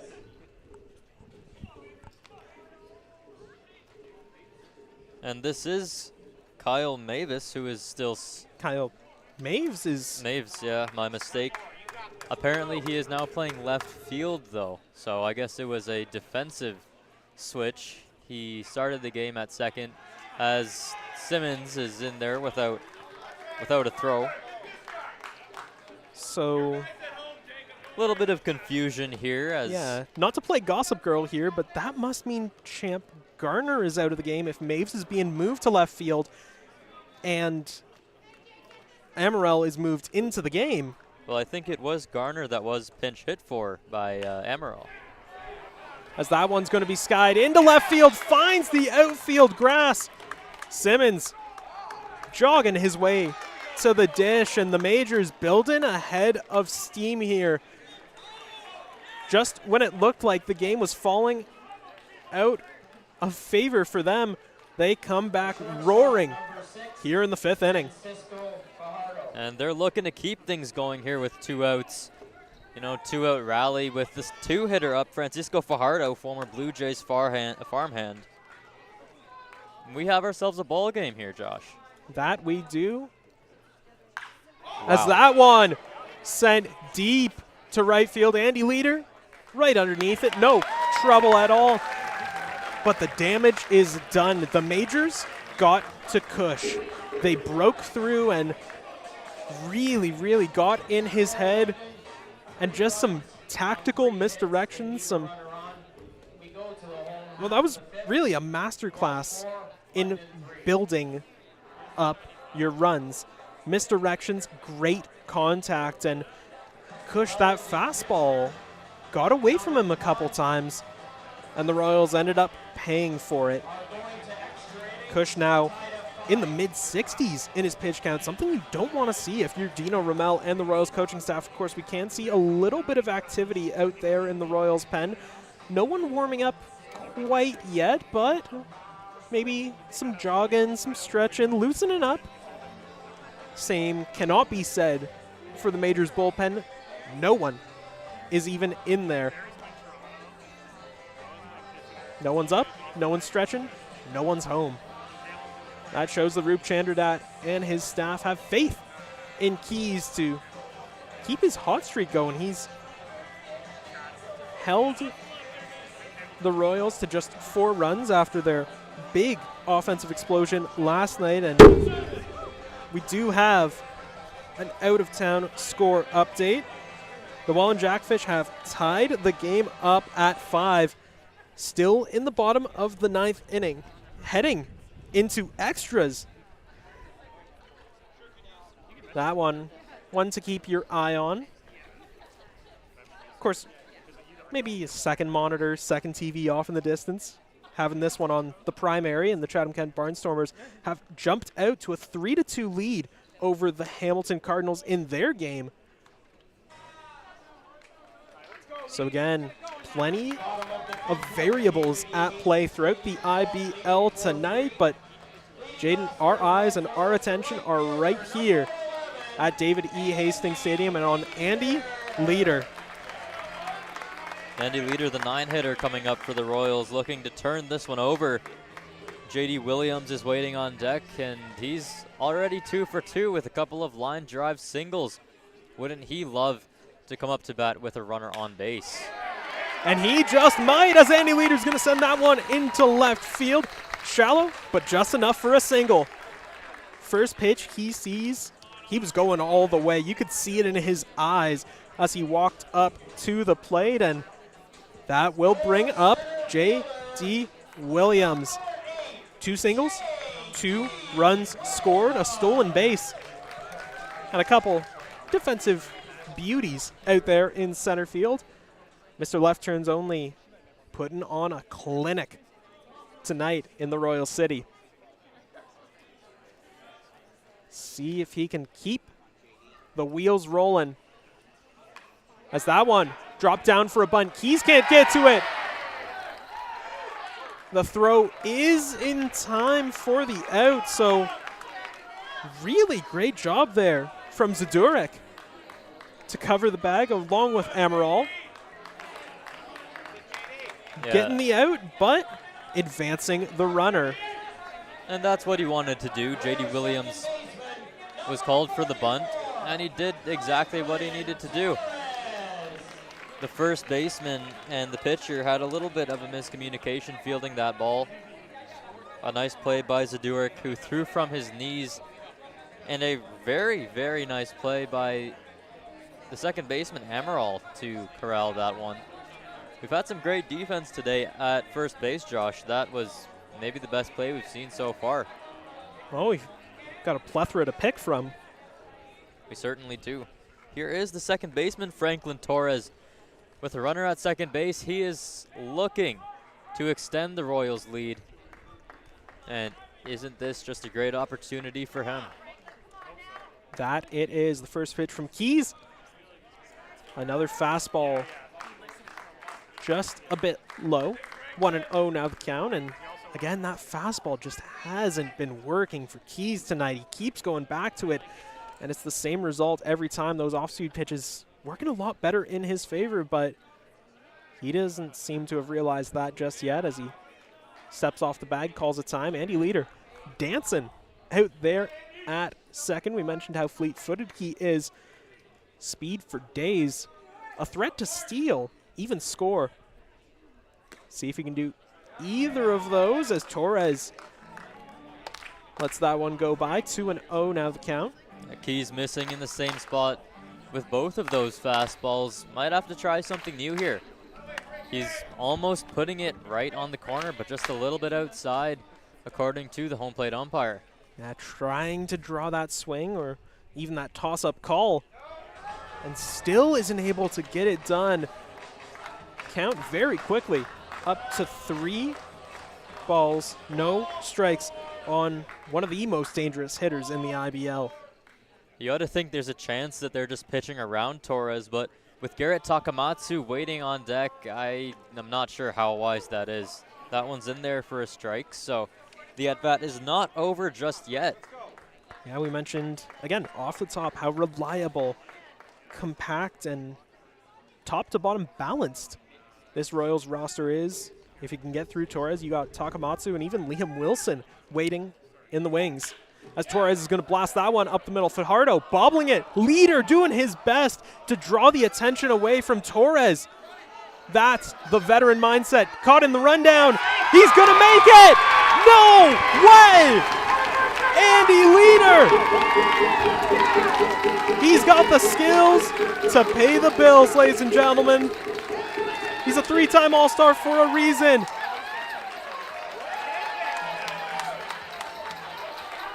And now a bit of a debate out there on the infield. Dino Ramel letting the umps hear it. Was he called out on that play? He was called safe. I saw the safe motion. And maybe he came off the base after the fact. Roop Chandradat out on the field, but signaling for his guys to stay in the dugout. Never a good sign. And Andy Leader has been called out. The decision reversed after the majors went out, tried to plead their case and won on the appeal. And the fans are not having any of it here at Hastings. Well, that is really interesting, and the catcher was directly in our line of vision, so hopefully we have some sort of replay or somebody at home can let us know in the chat what the call was, because yeah, that is tough. Controversy rife here at Hastings, but so is the energy. If anything, that overturned call has riled up the Royals' kingdom. Well, no matter what the call was, one side was going to be furious about it. Of course. Saw the Majors manager, Roop Chandradat, out on the field arguing. And Dino Ramel, of course, was on the field himself. And now it looks like something else is going on with the pitcher. The umpire is there as well, which is odd. I think it's just a routine mound meeting. Just checking in on his pitcher. Of course, now up to 76 pitches. And again, he's not even through the 5th inning of play yet. And Garrett Takamatsu at the plate, always dangerous. He was an all-star this year, and for a good reason. Batted .336 over 140 at-bats with 6 home runs, 39 RBIs. What a season for him. Takes a big swing at that one. Evens the count up at 1-1. And his last 2 times up has cashed in a run both times. Found his way over to second both times. By error, by happenstance. He has been Mr. Consistent for the Royals tonight, but he's consistent in drawing those swings and misses. Brings the count to 1-2. Big whiff there from Takamatsu. Certainly trying to hit that baseball as hard as he could, but now with 2 strikes, got to shorten up, got to put the bat on the ball. Takamatsu is strong enough that even in his 2-strike approach, he can still hit that ball in the gap, hit it over the fence. We'll see what he can do here against Keys, who his fastball has kind of come to life a little bit more over the past 2 innings. He's been dotting it on the outside edge, sometimes getting the call, sometimes not. I would expect them to try to keep it away from Takamatsu, whatever the pitch is, whether it be maybe a backdoor slider or a fastball. We'll see. You don't want anything in Takamatsu's wheelhouse. He's going to sky that one high up the first base line. But it is out of play. Just narrowly out of the reach of Zadurek. And a little bit for Reichstein. Yeah, another life for Takamatsu.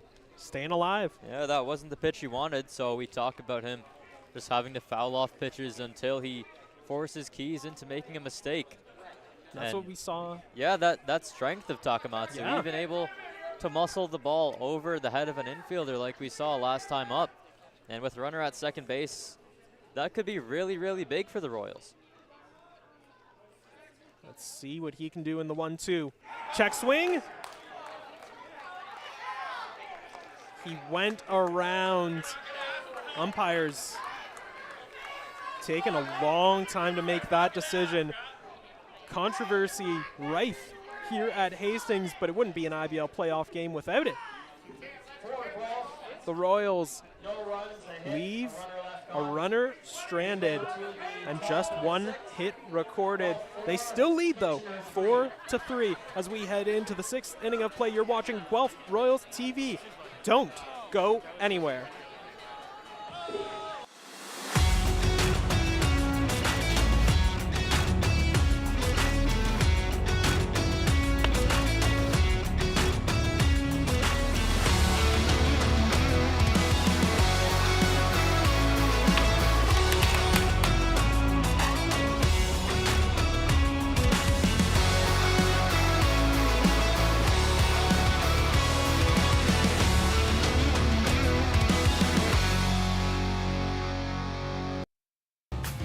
Same way, okay. So that color, Black. binding, black, Yep. belting, black. Yep. Black. Yep. Laces we did on Black. Yeah. Can I go same color for name? Can I make these black though? The most low maintenance man in baseball right here. Very high maintenance. Very high maintenance. Got the mesh back, Pro Preferred. The Platinum is very special to me. It was a great year, and there's only a few of these out there. So. Well, I was sleeping with this baby when I was younger, so got to put some good juju in these.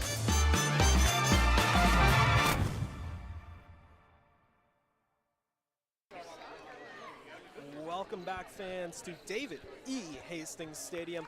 This is Guelph Royals TV. I'm Josh Alderman. That's Jayden Prasad. And your Royals are leading the way 4-3 here in the top of the 6th. But the Majors have really found their groove as of late as they send the heart of the order up to face the flame-throwing Jacob Cush. Yeah, it's going to be 3-4-5 for the Majors, kicking things off with Eduardo De Oleo. This season, through 162 at-bats, De Oleo has put up such impressive numbers. 309 batting average, 11 home runs, 31 RBIs, and 25 runs scored. He brings a veteran presence to that Majors dugout. 32 years old from the Dominican Republic, slotting right into the 3-hole. So certainly a threat to do some damage. Looking to start things off on the right foot here for the Majors. Takes a big swing and miss on that one. Brings the count to 2-1. And De Oleo, he was the regular season leader in both home runs and RBIs for the Majors, as that one's sent foul. 2-2 the count. As now the fans starting to rally behind their respective sides, and we do have a final score update as the Welland Jackfish come back to beat the Kitchener Panthers 6-5. Picking up a big victory there, and picking up a big strikeout is Cush. Deolio sent down with the K. And you can certainly see, just watching Deolio, why he has 11 home runs and why he leads the London Majors in that category. Just a big, violent swing, even with 2 strikes. It kind of reminds you of Addison Barger of the Blue Jays, that violent swing, that incredible bat speed. But sometimes that leaves you susceptible to whiffing big time, and that's what he did on that off speed from Cush. 1-1 now the count on Reichstein. And another out-of-town scoreboard update. The Chatham-Kent Barnstormers now up 4-2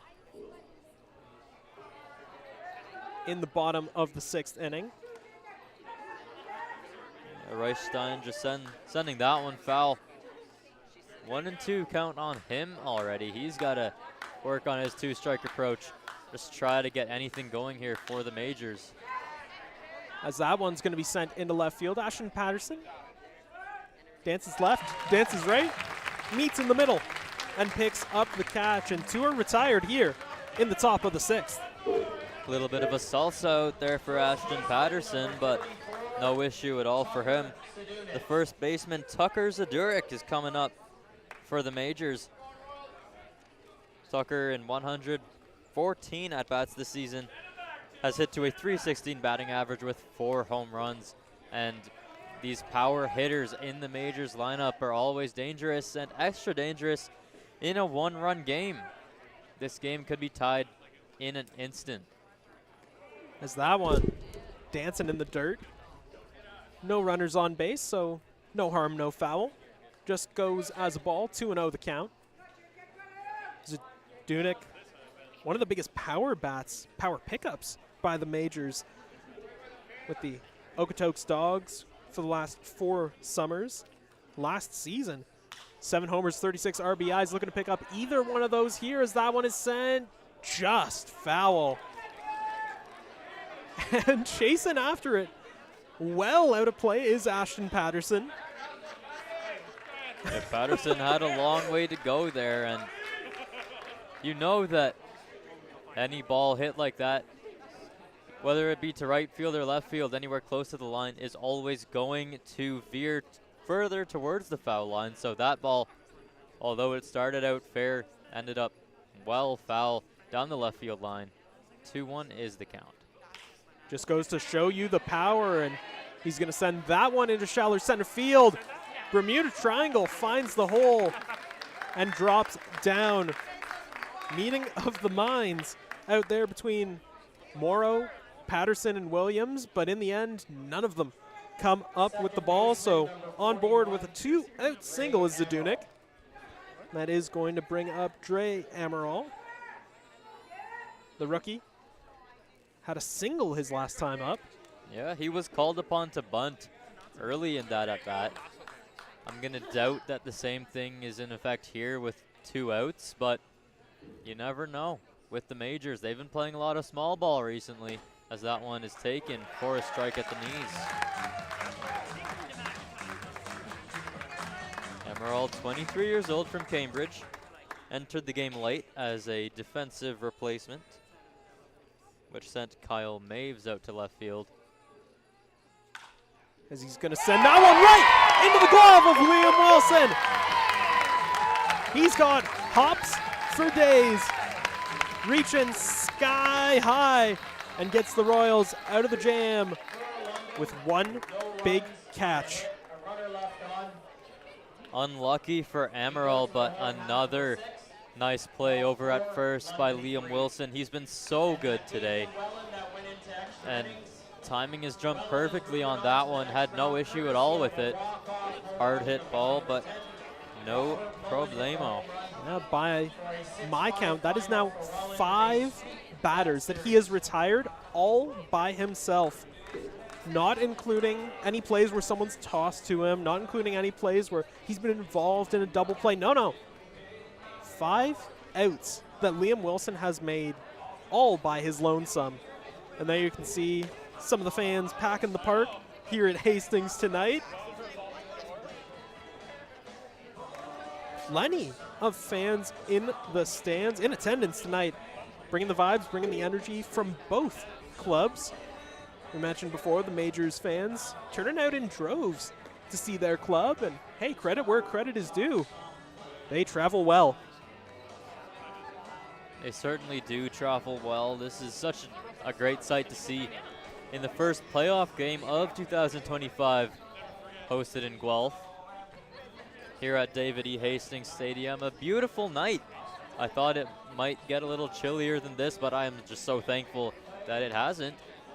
It's just a great time out here and a close baseball game. 4-3 is the score. Now going into the bottom of the 6th inning. Travis Keys still out there on the mound for the Majors. Now, earlier in the day, it was calling for rains here in the Royal City, but though those clouds have passed us by, it's been a different kind of rain. 7 runs scored, and we're not even through 6 innings just yet. The Royals looking to tack on just a few more, keep the downpour coming. As Liam Wilson, the first baseman, we talked about to an extreme end his defensive abilities. Let's turn things over, see if he can do the same on the offensive side of the dish. You said it. 97 at-bats this season for Wilson. He's hit 299. As that one drops into center field for a base hit. And another little blooper for the Royals that just finds a hole. When you put the bat on the ball, good things happen. That's what I tell my ball players when I'm coaching them, and I'm sure that's what Dino Ramel has told his ball players ahead of this series. Travis Keys loves pitching to contact, so what do the Royals do? They put little swings on the baseball, nothing too crazy, and they find holes.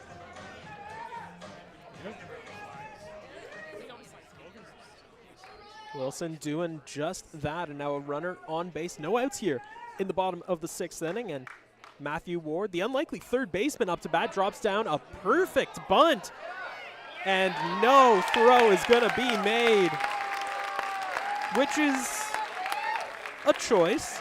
Ty Mosher had that one, didn't even look like he bobbled it, had it all the way, but was getting waved, was getting signs to, nope, just let that one go, just let it fly. So Matthew Ward, picture perfect bunt. Now, Coach, is that something you would teach to your players? A bunt like that? Yeah, and I'm sure old school baseball coaches everywhere are just smiling right now at that bunt attempt. More than an attempt, actually, it'll go as an infield hit. As a third baseman, Mosher made a good play on it, but as you said, it was a choice to not throw the ball, and I think it was the good one because in all likelihood, Mosher did not have that grip on that baseball.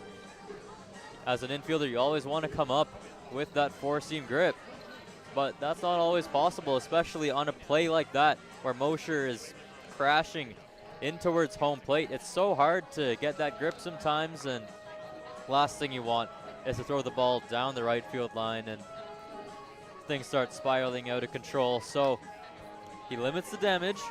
It's a nice play from the Royals. A good defensive decision to not throw that ball by the Majors, but now the Royals certainly threatening with runners on first and second and nobody out. And Pena, I'm not sure how much of a bunt candidate he is, but looking at this situation, Josh, you would think a bunt could be in play. Wouldn't be surprised. Drops the bat down. That one down in the dirt. Gets away from Peltier. And the runners advance with no opposition. Well, I guess I kind of predicted that one. The Oracle, Jayden Prasad, in the booth tonight. Yeah, that's textbook baseball. Showing signs of the bunt all the way, and I mean, he didn't even have to make contact to get the desired results. Yeah, it certainly is, and maybe just more for show. Maybe he wasn't even trying to put the bat on the ball, but rather try to force Keys into making a mistake. And what do you know? He made that mistake, sent the ball to the backstop. Now Pena is free to swing away with runners on second and third. A big inning might be brewing here, Josh, for the Royals. Pena lets that one sail by. 1-1 the count. The Royals fans behind the plate did not like that one. Looked to be right on the outside edge. Hey, to be fair, there's a reason they're in the stands and the umps are out there on the field. They got a job to do, and they do it well. As Pena, he was trying to go yard with that one. Ends up finding nothing. 1-2 now the count. He's up to 85 pitches and not even through 6 innings. Doesn't even have an out in this inning just yet. Wouldn't be surprised to see Roop Chandradat call the bullpen as that one's fouled back by Pena. Yeah, the pitch count is going up, and yeah, like you said, the bullpen is sure to be getting active soon for the majors. They don't want this inning to get too out of hand, so I wouldn't be surprised if we see a mound visit pretty soon just to try to get more time for their relievers. Well, we've already seen one in this inning. I mean, there's only so many to go around in a ball game. You don't want to burn them too early in case you end up in a situation like you did last night where you're burning through pretty much your entire bullpen. Yeah, that's right. Yeah, you got to be strategic. You got to be tactical about it. That's something that the majors have done successfully, a little more on the offensive side of things with that Toby Simmons steal that cashed in a run. Just an example. Now a chant of "Let's go Kaner" ringing out, I should say, through David E. Hastings Stadium. That one's going to be slapped up the middle. Fajardo has it, checks in on his runners. They're not going, so he flips it on for the guaranteed out at first base. 1 out, but you still got 2 runners in scoring positions. Yeah, all of the infielders were in on that play. They were all throwing home, and Fajardo, luckily the sure-handed shortstop, got the ball. And you know, sometimes you don't see the middle infielders coming all the way in because they have a tougher play there, but the runner on third base didn't think he could make it, and he's definitely right about that. So Fajardo got the sure out at first. Textbook defending from the majors. They'll try to do it again with the infield all in.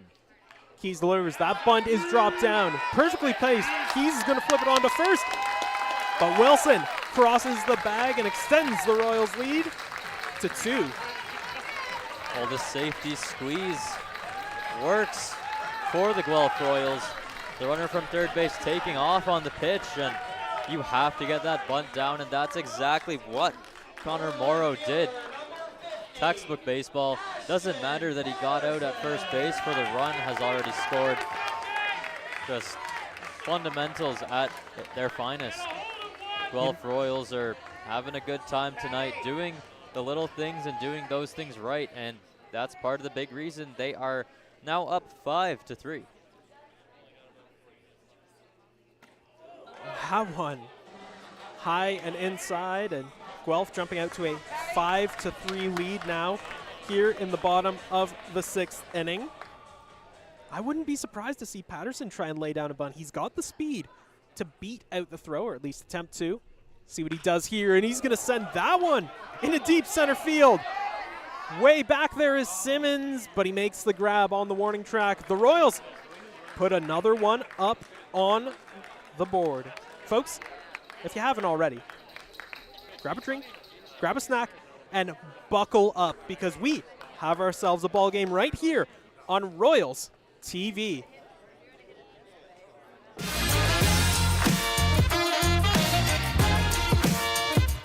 All my gloves, I travel with an insert. I keep that insert in there, I stack them together, I oil my gloves, I condition my gloves. Here in the big league clubhouse, we have a little steamer. I like to put it in the steamer, give it a little spa day every now and then. In the bullpen, we don't get to hit, so your glove is your calling card in a way. When you walk out there, some guys are plain Jane. I like the red, I like the flash, bring a little energy to the mound, and your glove is definitely a way to kind of express who you are.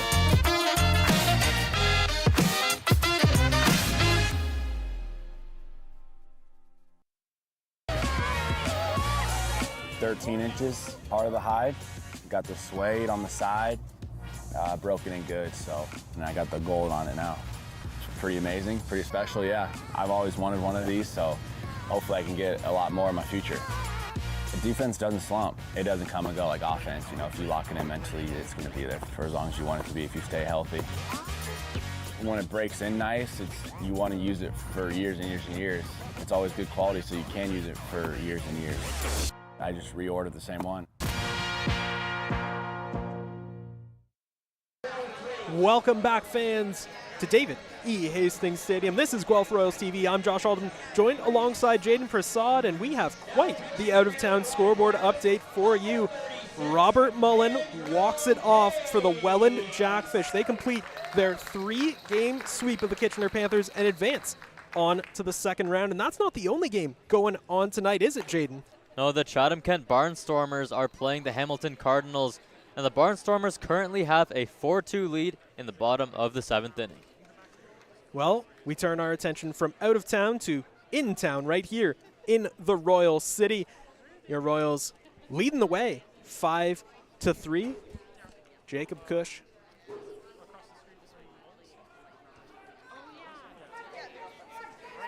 Jacob Cush is out of the game. We do have a new pitcher in, and Raphael Pelletier up to bat. As that one gets past.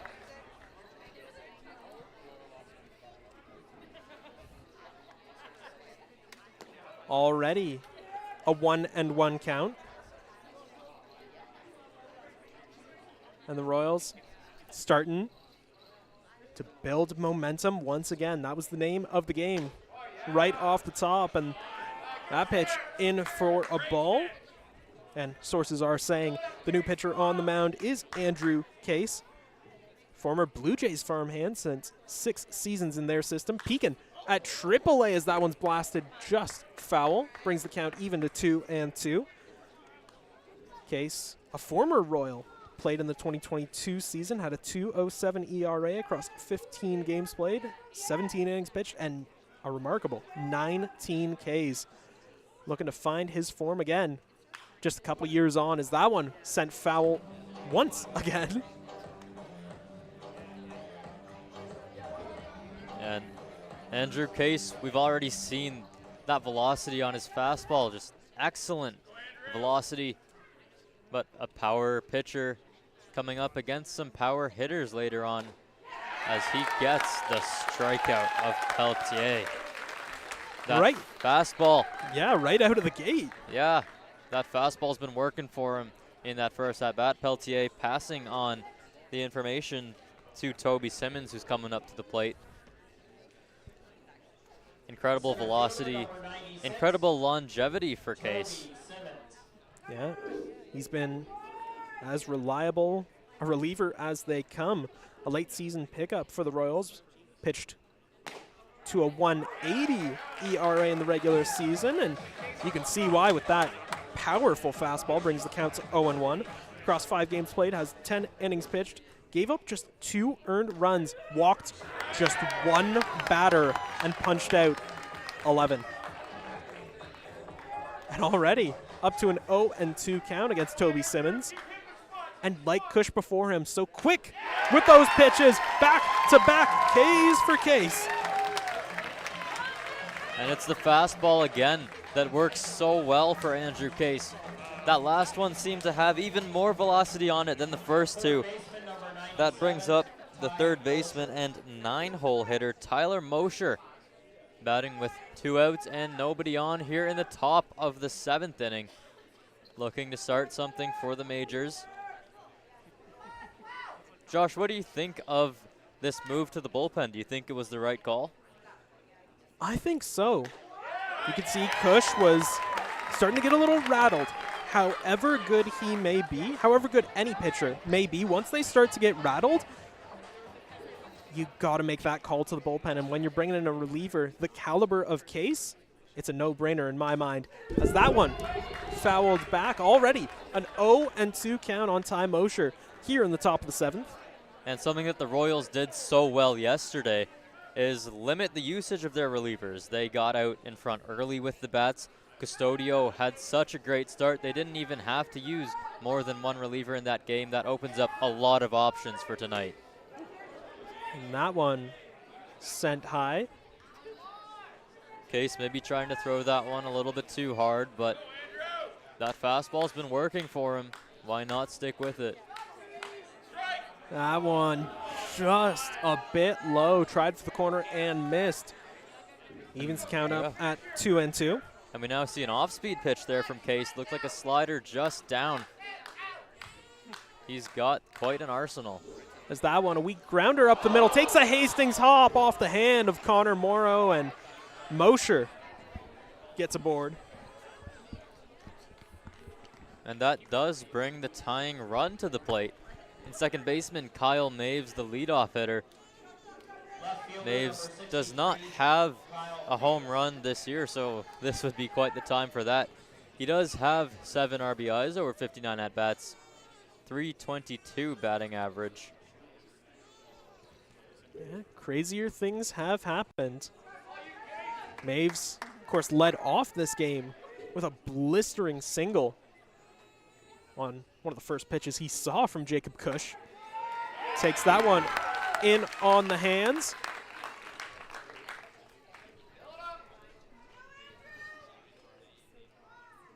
And we're starting to see more off-speed pitches coming out of the arsenal of Case. Maybe throwing more fastballs to the bottom of the order and more off-speed to the top. Did he go around? Yes, he did. Yes, he did. Case jumping out to a quick 0-2 lead. And once again, the Kingdom comes alive, rallying the home side towards just one more strike. Just high is that fastball, and you can hear the agony in the voices of the Royals faithful. Not the call they wanted. A great take there by Maves. I wouldn't take that pitch again, though. Let's see if he does. That one outside. Great grab by Kaner Pena. Ranging over to his left. Almost diving out to make that grab. And I think Case just needs to come back here with a fastball. Yep. I've been talking all inning about how great his fastball is, and his slider's been working well for him as well, but that fastball is his bread and butter. I would like to see him come back with it here. The runner does go. The pickoff attempt. In time! Unbelievable. Right on the money is Kaner Pena. And the Majors, just when it looked like they were threatening. And the... No dice. That is Tyler Mosher, I believe, that by the looks of it just got ejected from the ball game as he was arguing that call by the umpire. I'm going to be honest, from where I was, he looked safe. I'm going to have to agree with Mosher on that one. But the base umpire has thrown him out of the ball game. Well, you look at this game, and it's honestly been ever controversial. There's been two plays that it could have gone either way, and just to make that correction, it was a pinch runner that was put on. That is Charlie Bowman, number 95, who is headed for an early shower. I see, yeah. Some tactical decisions from the Majors, from Rube Tranderhat, that just have not paid off for them. Not at all. As of late. It did just a few innings ago, but... Yeah, the past couple innings have kind of been a different story for them. The Royals have gotten wise to their tricks. Yeah, the Royals, a well-managed ball club, lots of veteran presence. They kind of know what to expect, but the Majors just making things too close for them. They took a chance there with that pinch runner, Charlie Bowman. You had to kind of expect that a steal may have been coming, but with the leadoff hitter at the plate, I don't think that was the play, Josh. No, it was not. And from one Josh to another, Josh Niles has subbed into the game for, well, where Charlie Bowman would have been if he didn't get ejected from the game for arguing that call. The longtime IBL vet steps in and shaking hands with every ump he sees. And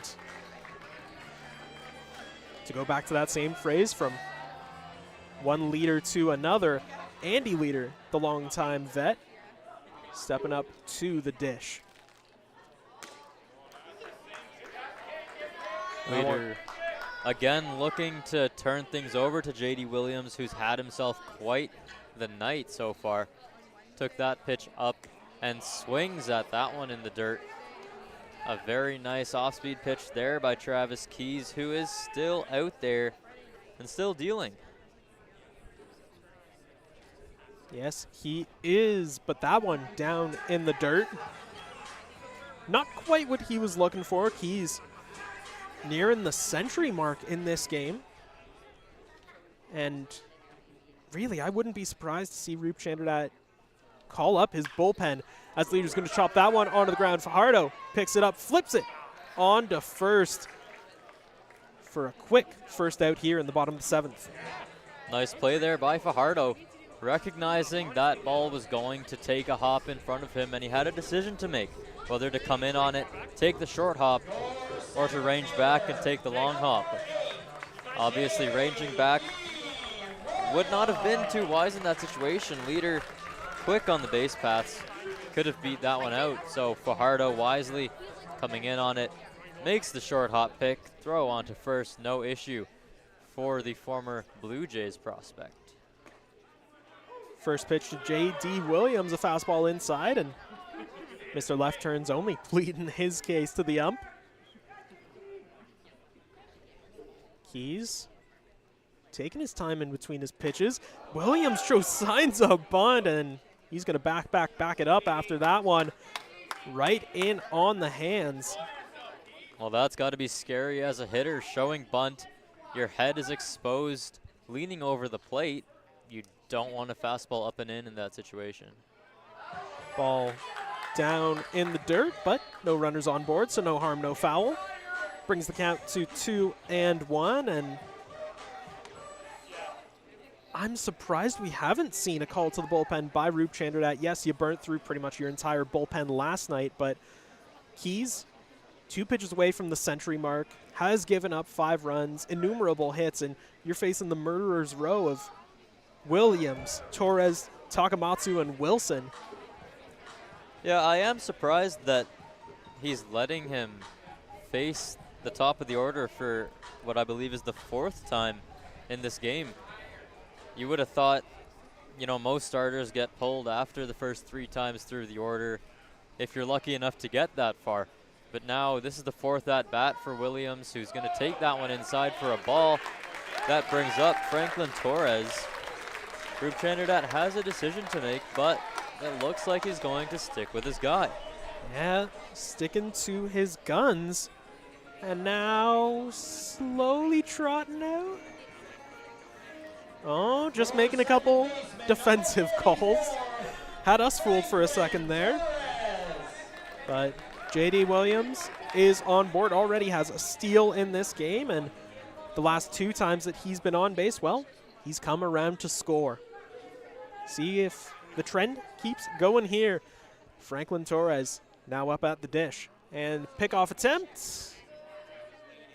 Ways behind Williams. And I think the tell for Keys with his pickoff attempt not only has to do with his leg, but with his head. It seems that if he holds his stare over at the runner, he's going to make the pickoff. And that looked like an illegal attempt. Looked like a balk.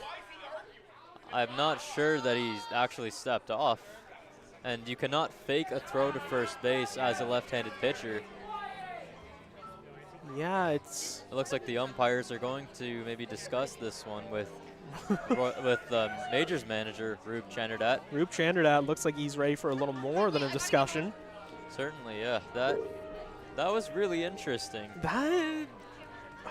it's hard to tell because, again, we're not umpires. We're broadcasters. The umpires, of course, out there for a reason, doing the job that they get paid to do. But that is a tough, tough call that really could have, and the Royals fans think should have been called a balk. It is a tough call, and you know, a little fun fact about me is that I am an umpire out in Whitby. But that one, I don't even know if the umpires are ready for it. The pitcher keys hadn't come set yet, so you know, maybe there wasn't full focus on the pitcher in that moment. Yeah. I'm not sure, but we move on. Franklin Torres is the batter. Runner on first, 1 out. The pitch is taken low for a ball.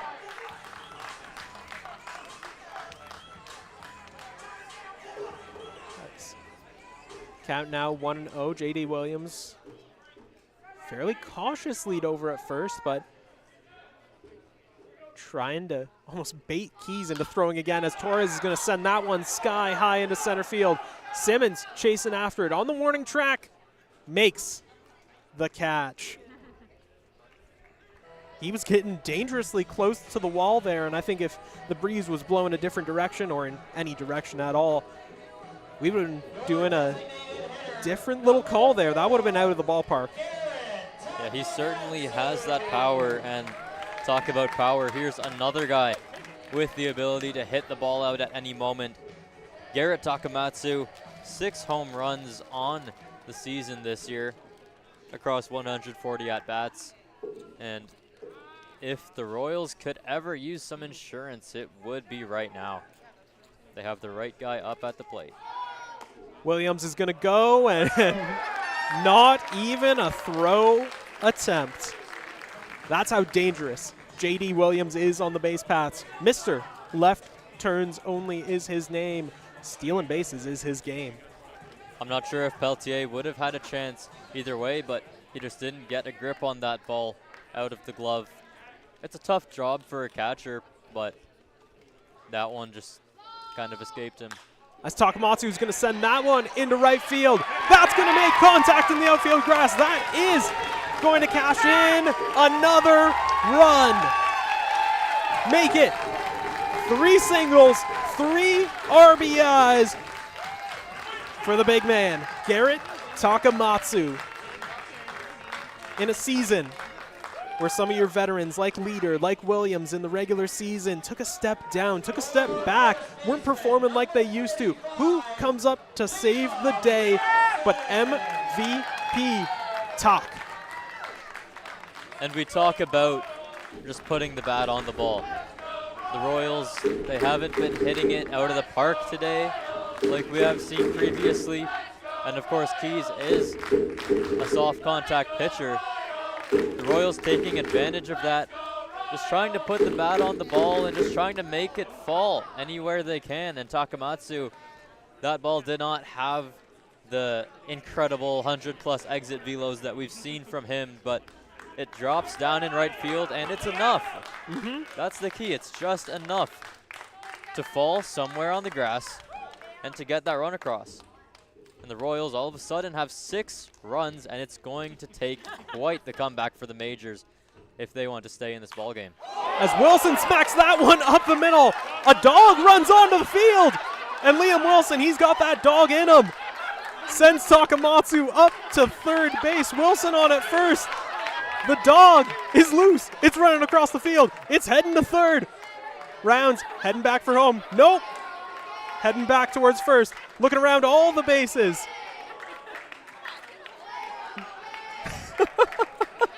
That's one of those moments where you just have to stop, smile, and laugh it off. That's the beauty of local community baseball. Somebody's got to screen record this. That is something. I've never seen that before. A dog has run on the field. He was sitting here so nicely all game. Yeah. Sitting right beside the bleachers, having the time of his life. All of a sudden, he's in the action. He's been the best boy all game, and you know what? His instincts got the better of him. See ball, chase ball. Hey, I can't blame him. And it allowed me to make the very easy Liam Wilson has that dog in him pun, so no complaints from me. Runners on second and third, Wilson and Takamatsu respectively. 2 outs here in the bottom of the 7th inning as Matthew Ward steps up to the dish. Well, Josh, I think you might be hearing your voice on misplays of the month quite soon. That was something. Matthew Ward takes a strike on the outside edge. The third baseman tonight looking to increase the Royals' lead. It's already up to a 3-run lead. Ward looking to do some damage. That one down in the dirt, but the runners aren't going. Peltier able to pick it up in time. 1-1 now the count. Now, in a 1-1 count, 2 outs on the board. Do you swing away? Do you try and drop down a bunt? What do you think Ward's strategy has to be here? I think Ward looks to where the defenders are playing, and the second baseman is pretty far back. He's got a sizable hole up the middle and even on the right side as he takes another ball. I don't think this is a bunt situation for Ward. I think he's got the green light, and 2-1, the count is in his favor. The outfielders are not particularly deep. No, as not far at all. as I can tell. As that one drops in for a strike. Beautiful change up there from Keys with his 110th pitch of the game.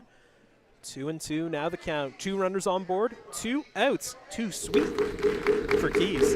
And pitch number 111, it's on its way for Travis Keys, looking to put away Matthew Ward, but Ward looking to do more damage. As that one, change up again, doesn't drop in time, and now a full count for the unlikely third baseman, Matthew Ward. And Keys knows he has a base open over at first. I'm not sure he would like to face Kiner Pena with the bases loaded, so he's got to attack Ward here. I would think we're going to see a fastball from him. Let's see what he does with the payoff pitch. That one chopped on the ground. Fajardo grabs it on a hop, flips it onto first, just in time. But the Royals cash in one more and extend their lead to 3 as we head into the 8th inning. The Royals have come out tonight, proven that they are more bite than bark. Stay tuned to Guelph Royals TV. 13 inches, part of the hide. Got the suede on the side, broken in good, so, and I got the gold on it now. It's pretty amazing, pretty special, yeah. I've always wanted one of these, so hopefully I can get a lot more in my future. The defense doesn't slump. It doesn't come and go like offense. You know, if you lock it in mentally, it's going to be there for as long as you want it to be if you stay healthy. When it breaks in nice, you want to use it for years and years and years. It's always good quality, so you can use it for years and years. I just reordered the same one.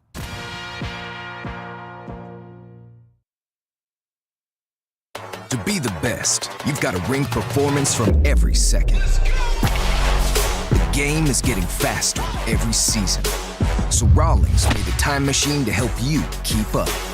Introducing the all-new Velo ACP. It's light, it's balanced, so you can pick your pitch and drive the ball with maximum exit velocity.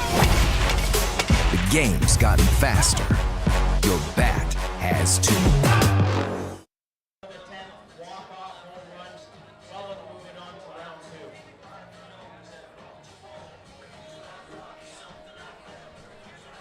Welcome back, fans, to David E. Hastings Stadium. This is Guelph Royals TV. Josh Alderman, Jayden Prasad on the call. It has been quite the eventful night, Jayden. We have seen controversial calls. We have seen exciting runs come in to score. We saw a dog run on the field. All in all, we've got ourselves one hell of a ball game. Yeah, I've been here a handful of times this season, Josh, and this is by far the most fun game that I have had the pleasure of attending. And we're now in the top of the 8th inning. Andrew Case is back on the mound. The Royals have a 3-run lead over the Majors, looking to shut them down.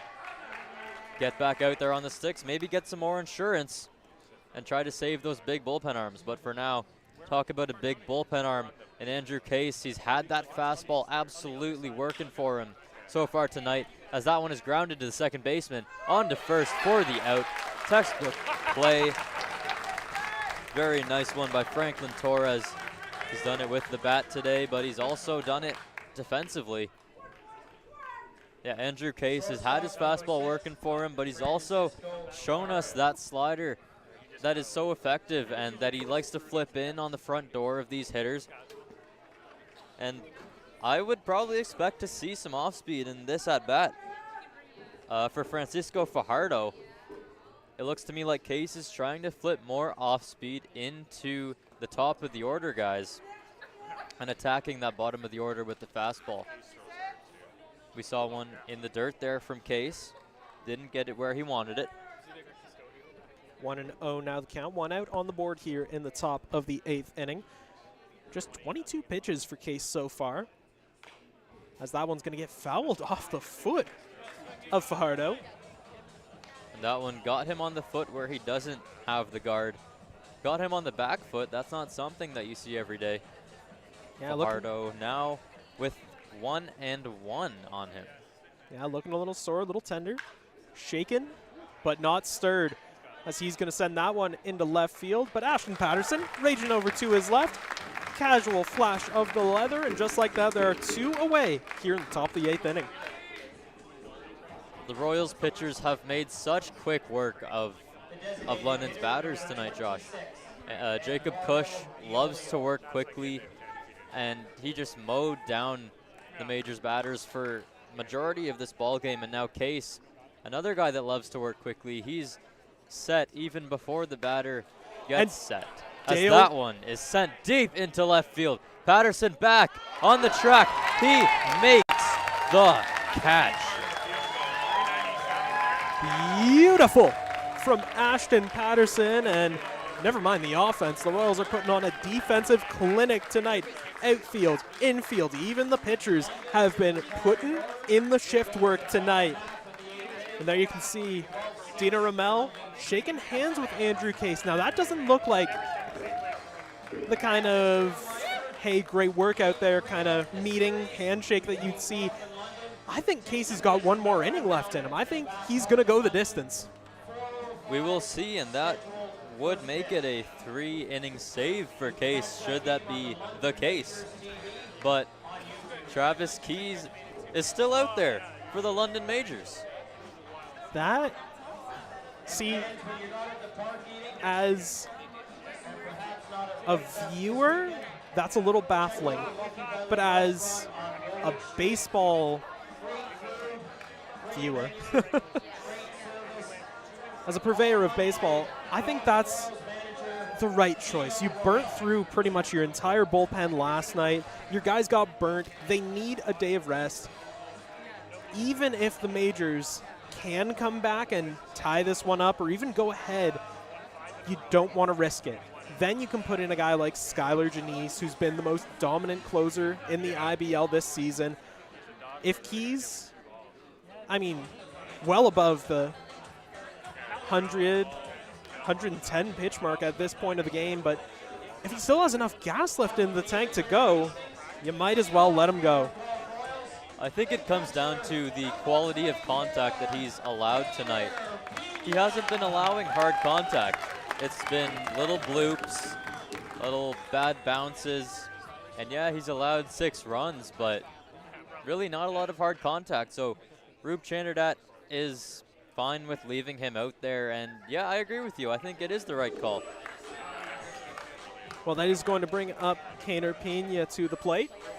Already a 1-0 count. Keys working a little faster than he has in the last few innings, as that one's going to be chopped on the ground. Fajardo, that gets over his head, takes a Hastings hop off the mound, and just like that, Pena is on board here in the bottom of the 8th. Fajardo has had some very good moments in this game. but he does not like Hastings Stadium. I can tell you that right now. Looks like the ground out there at shortstop is a little bit uneven, causing, I think that is maybe the second or even the third ball that looked like it should have been an easy play, but just skips right on over his head. Not really his fault, but just unfortunate for him and for Keys, who now has to throw more pitches. That one narrowly misses the elbow of shortstop Connor Morrow. Morrow, a reliable hand for the Royals in the regular season. .246 batting average, 17 hits in 18 games played. 5 ribeyes as well. No hits last night.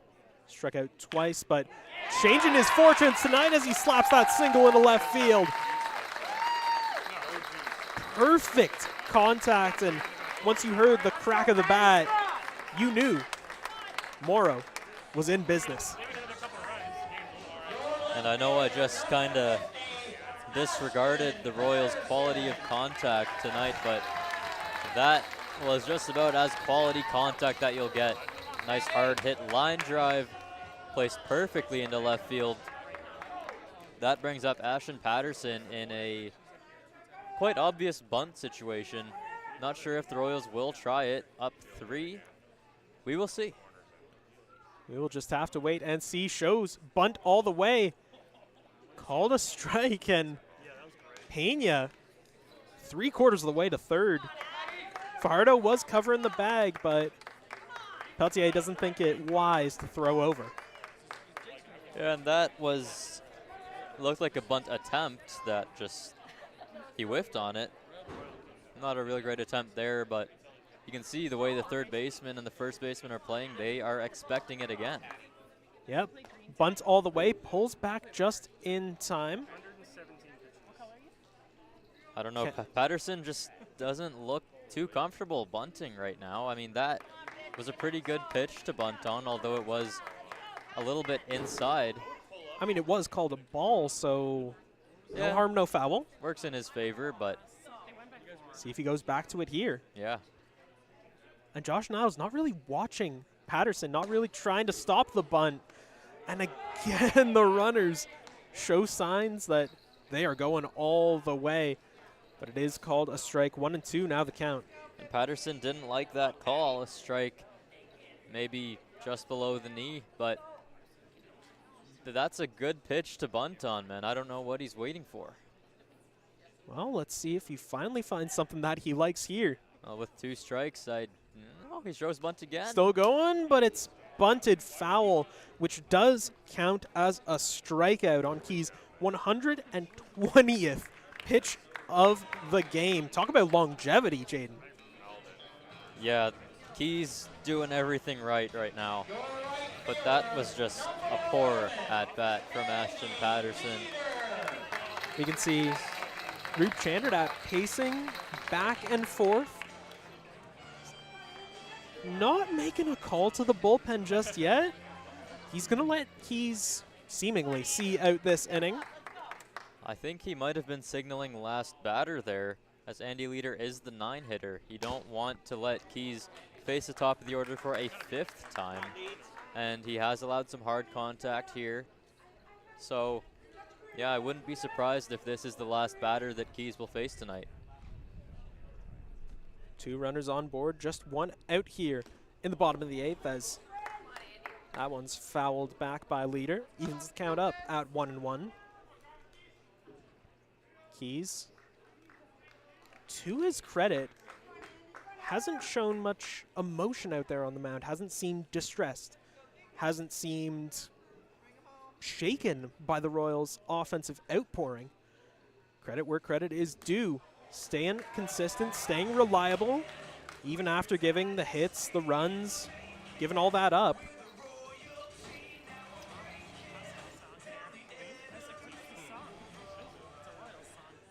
Two and 1 now the count.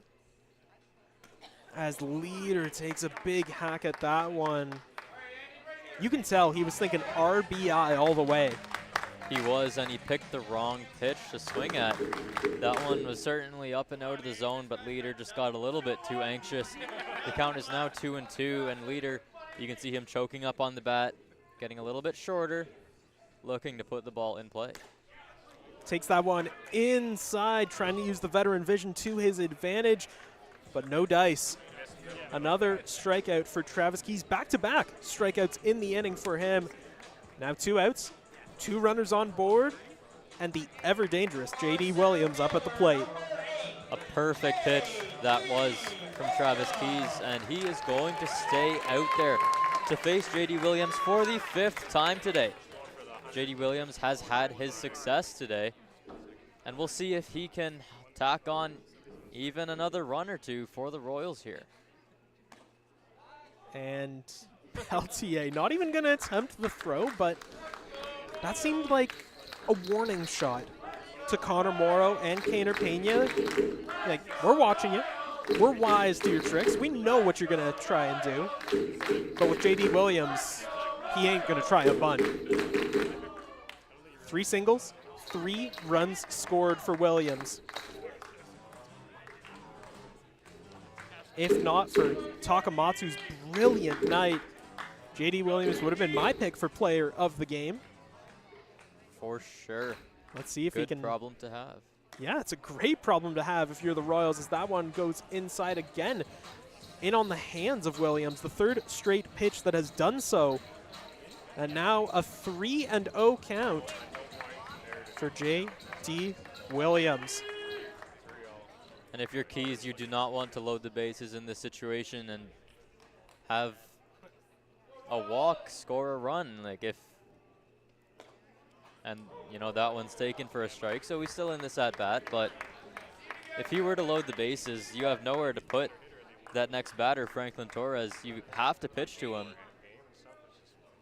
And as the pitcher, you're throwing your 130th pitch of the game.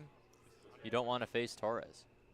The 3-1 turns into a 3-2 as Williams takes a massive hack at that pitch. And just like leader before him, he's thinking RBI all the way, and that hasn't worked in the Royals' favor. They've been better when it's a little more spontaneous, when it's been, you know, heat of the moment kind of swings, just trying to make the most of your at-bat, not the most of your inning. As the runners will go, Williams sends that one into deep center field. Simmons chases after it and ranges to his left. Makes the grab in time, showing off the speed. Well, it is down to the final 3 outs for the visiting London Majors here in Game 2 of the IBL playoffs first round. Will London be able to make the comeback, or the Royals shut the door? Well, you'll have to stay tuned to Royals TV to find out, so don't go anywhere. To be the best, you've got to bring performance from every second. The game is getting faster every season, so Rawlings made a time machine to help you keep up. Introducing the all-new Velo ACP. It's light, it's balanced, so you can pick your pitch and drive the ball with maximum exit velocity. The game's gotten faster. Your bat has too.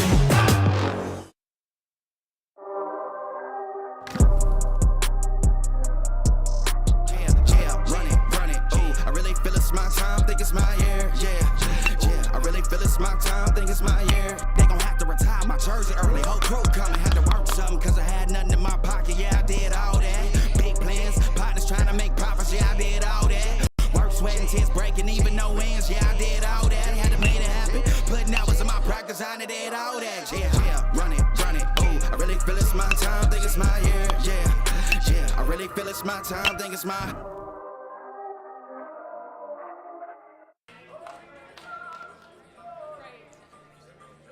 Welcome back, fans, to David E. Hastings Stadium. Josh Alderman, Jayden Prasad on the call, and Edgar Garcia is on the mound for the Royals, a sentence that no opposition wants to hear. Garcia, the former MLB man, spent over 7 years in the farm systems of the Phillies, the Rays, the Reds, the Twins, and the Washington Nationals, and from 2019 to 2021 with the Phillies, Rays, Reds, and Brewers. He played as a reliever in Major League Baseball. 58 strikeouts to his name in the show, but he's taken his talents to the Royal City, and he has been quite the pickup for Guelph.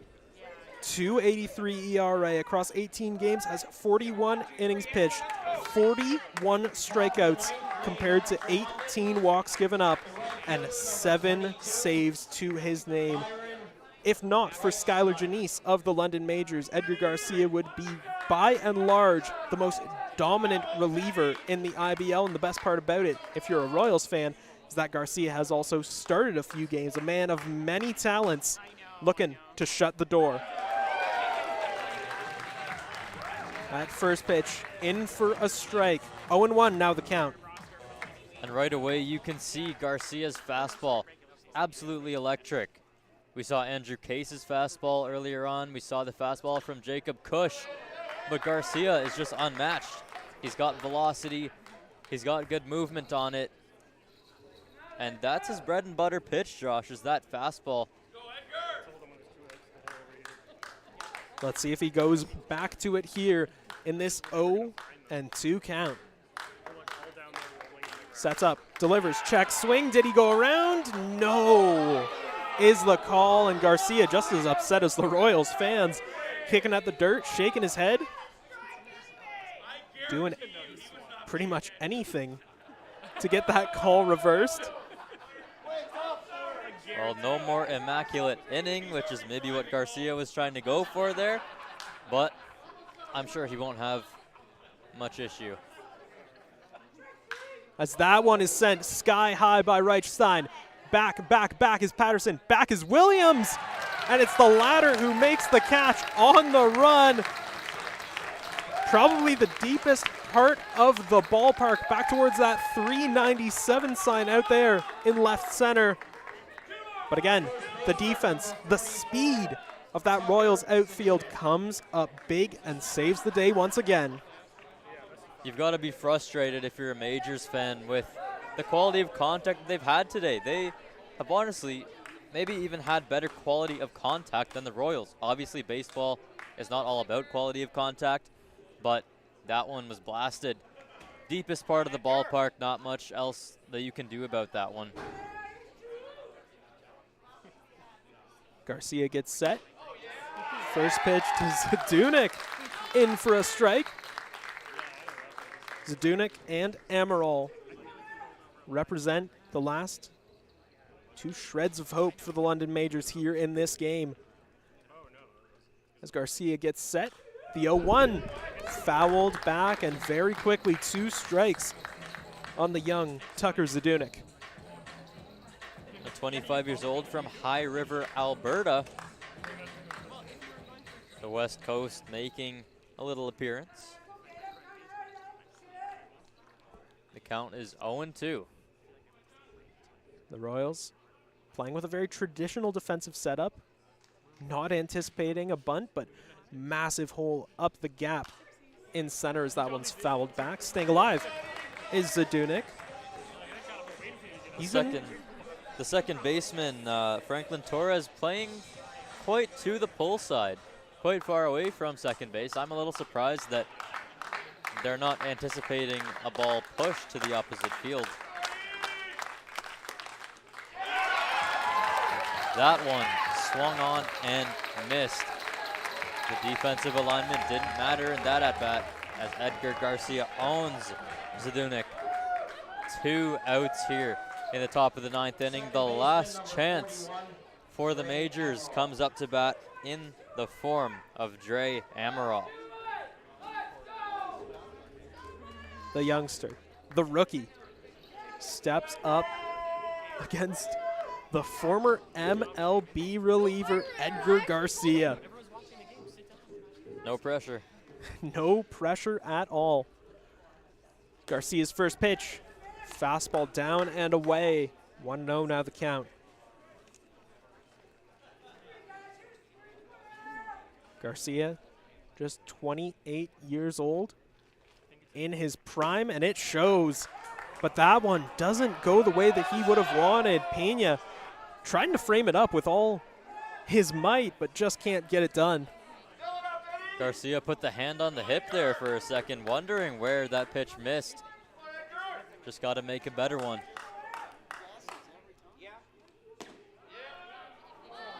That ball, another fastball, down and away yet again. 3-0 now the count. Royals fans waiting eagerly to celebrate. But the count is 3-0. It's not over just yet.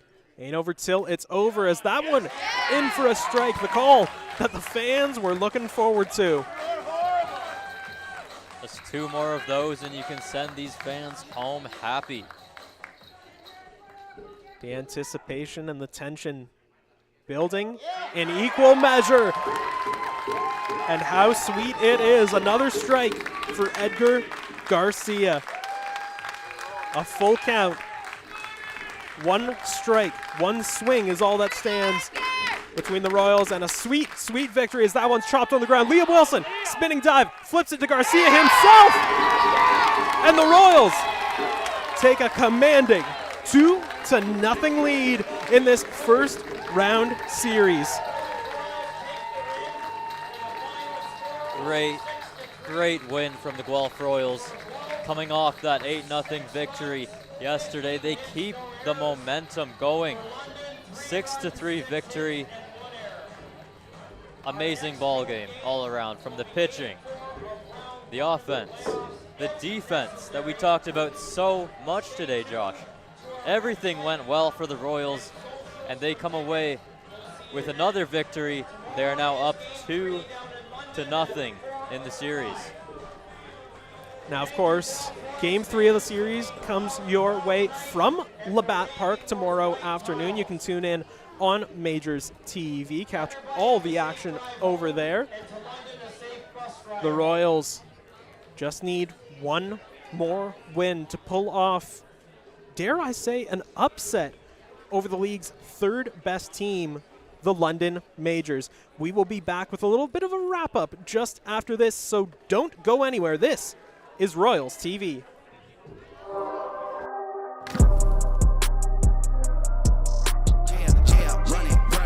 I really feel it's my time, think it's my year, yeah. I really feel it's my time, think it's my year. They gon' have to retire my jersey early. Whole crew coming, had to work something, cause I had nothing in my pocket, yeah, I did all that. Big plans, partners trying to make profits, yeah, I did all that. Work, sweat, and tears breaking, even no wins, yeah, I did all that. Had to make it happen, putting hours in my practice, I did all that, yeah. Run it, ooh. I really feel it's my time, think it's my year, yeah. I really feel it's my time, think it's my.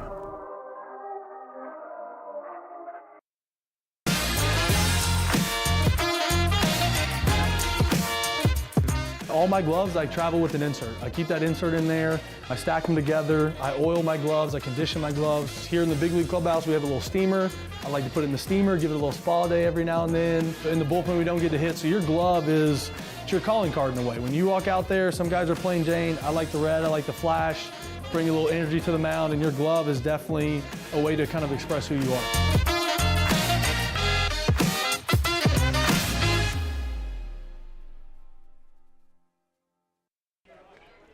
Welcome, fans, back to Royals TV. It was sweet, sweet victory for the home side as they picked up a dominant 6-3 win over the visiting London Majors. We are now joined by the player of the game, Garrett Takamatsu. First and foremost, Garrett, how are the vibes after that big win tonight?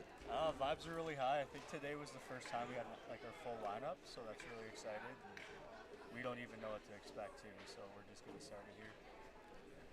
So take us through some of those at-bats against Travis Keys. We know he's a pitcher that likes to pitch to contact. What was your approach going into tonight?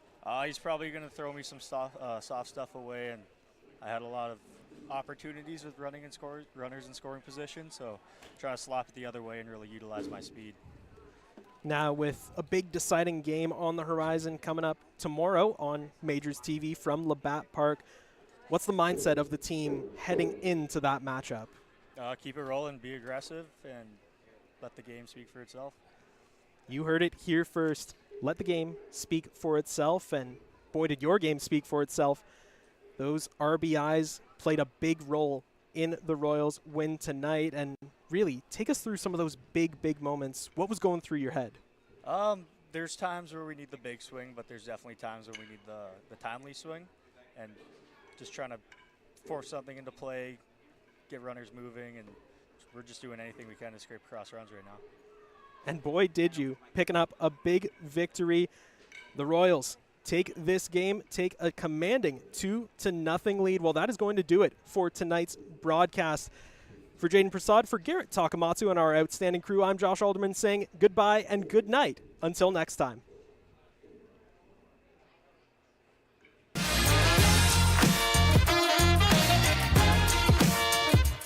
All my gloves, I travel with an insert. I keep that insert in there. I stack them together. I oil my gloves. I condition my gloves. Here in the big league clubhouse, we have a little steamer. I like to put it in the steamer, give it a little spa day every now and then. In the bullpen, we don't get to hit, so your glove is it's your calling card in a way. When you walk out there, some guys are plain Jane. I like the red, I like the flash, bring a little energy to the mound, and your glove is definitely a way to kind of express who you are.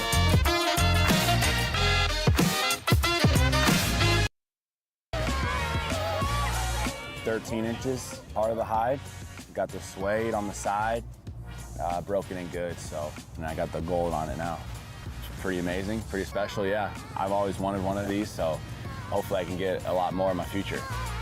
The defense doesn't slump. It doesn't come and go like offense. You know, if you lock it in mentally, it's gonna be there for as long as you want it to be if you stay healthy.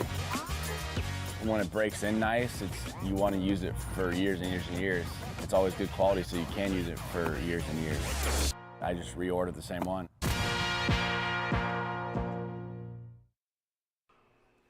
Welcome back to Guelph Royals TV. You can call this the post-credit scene of tonight's matchup. A big victory for your Guelph Royals.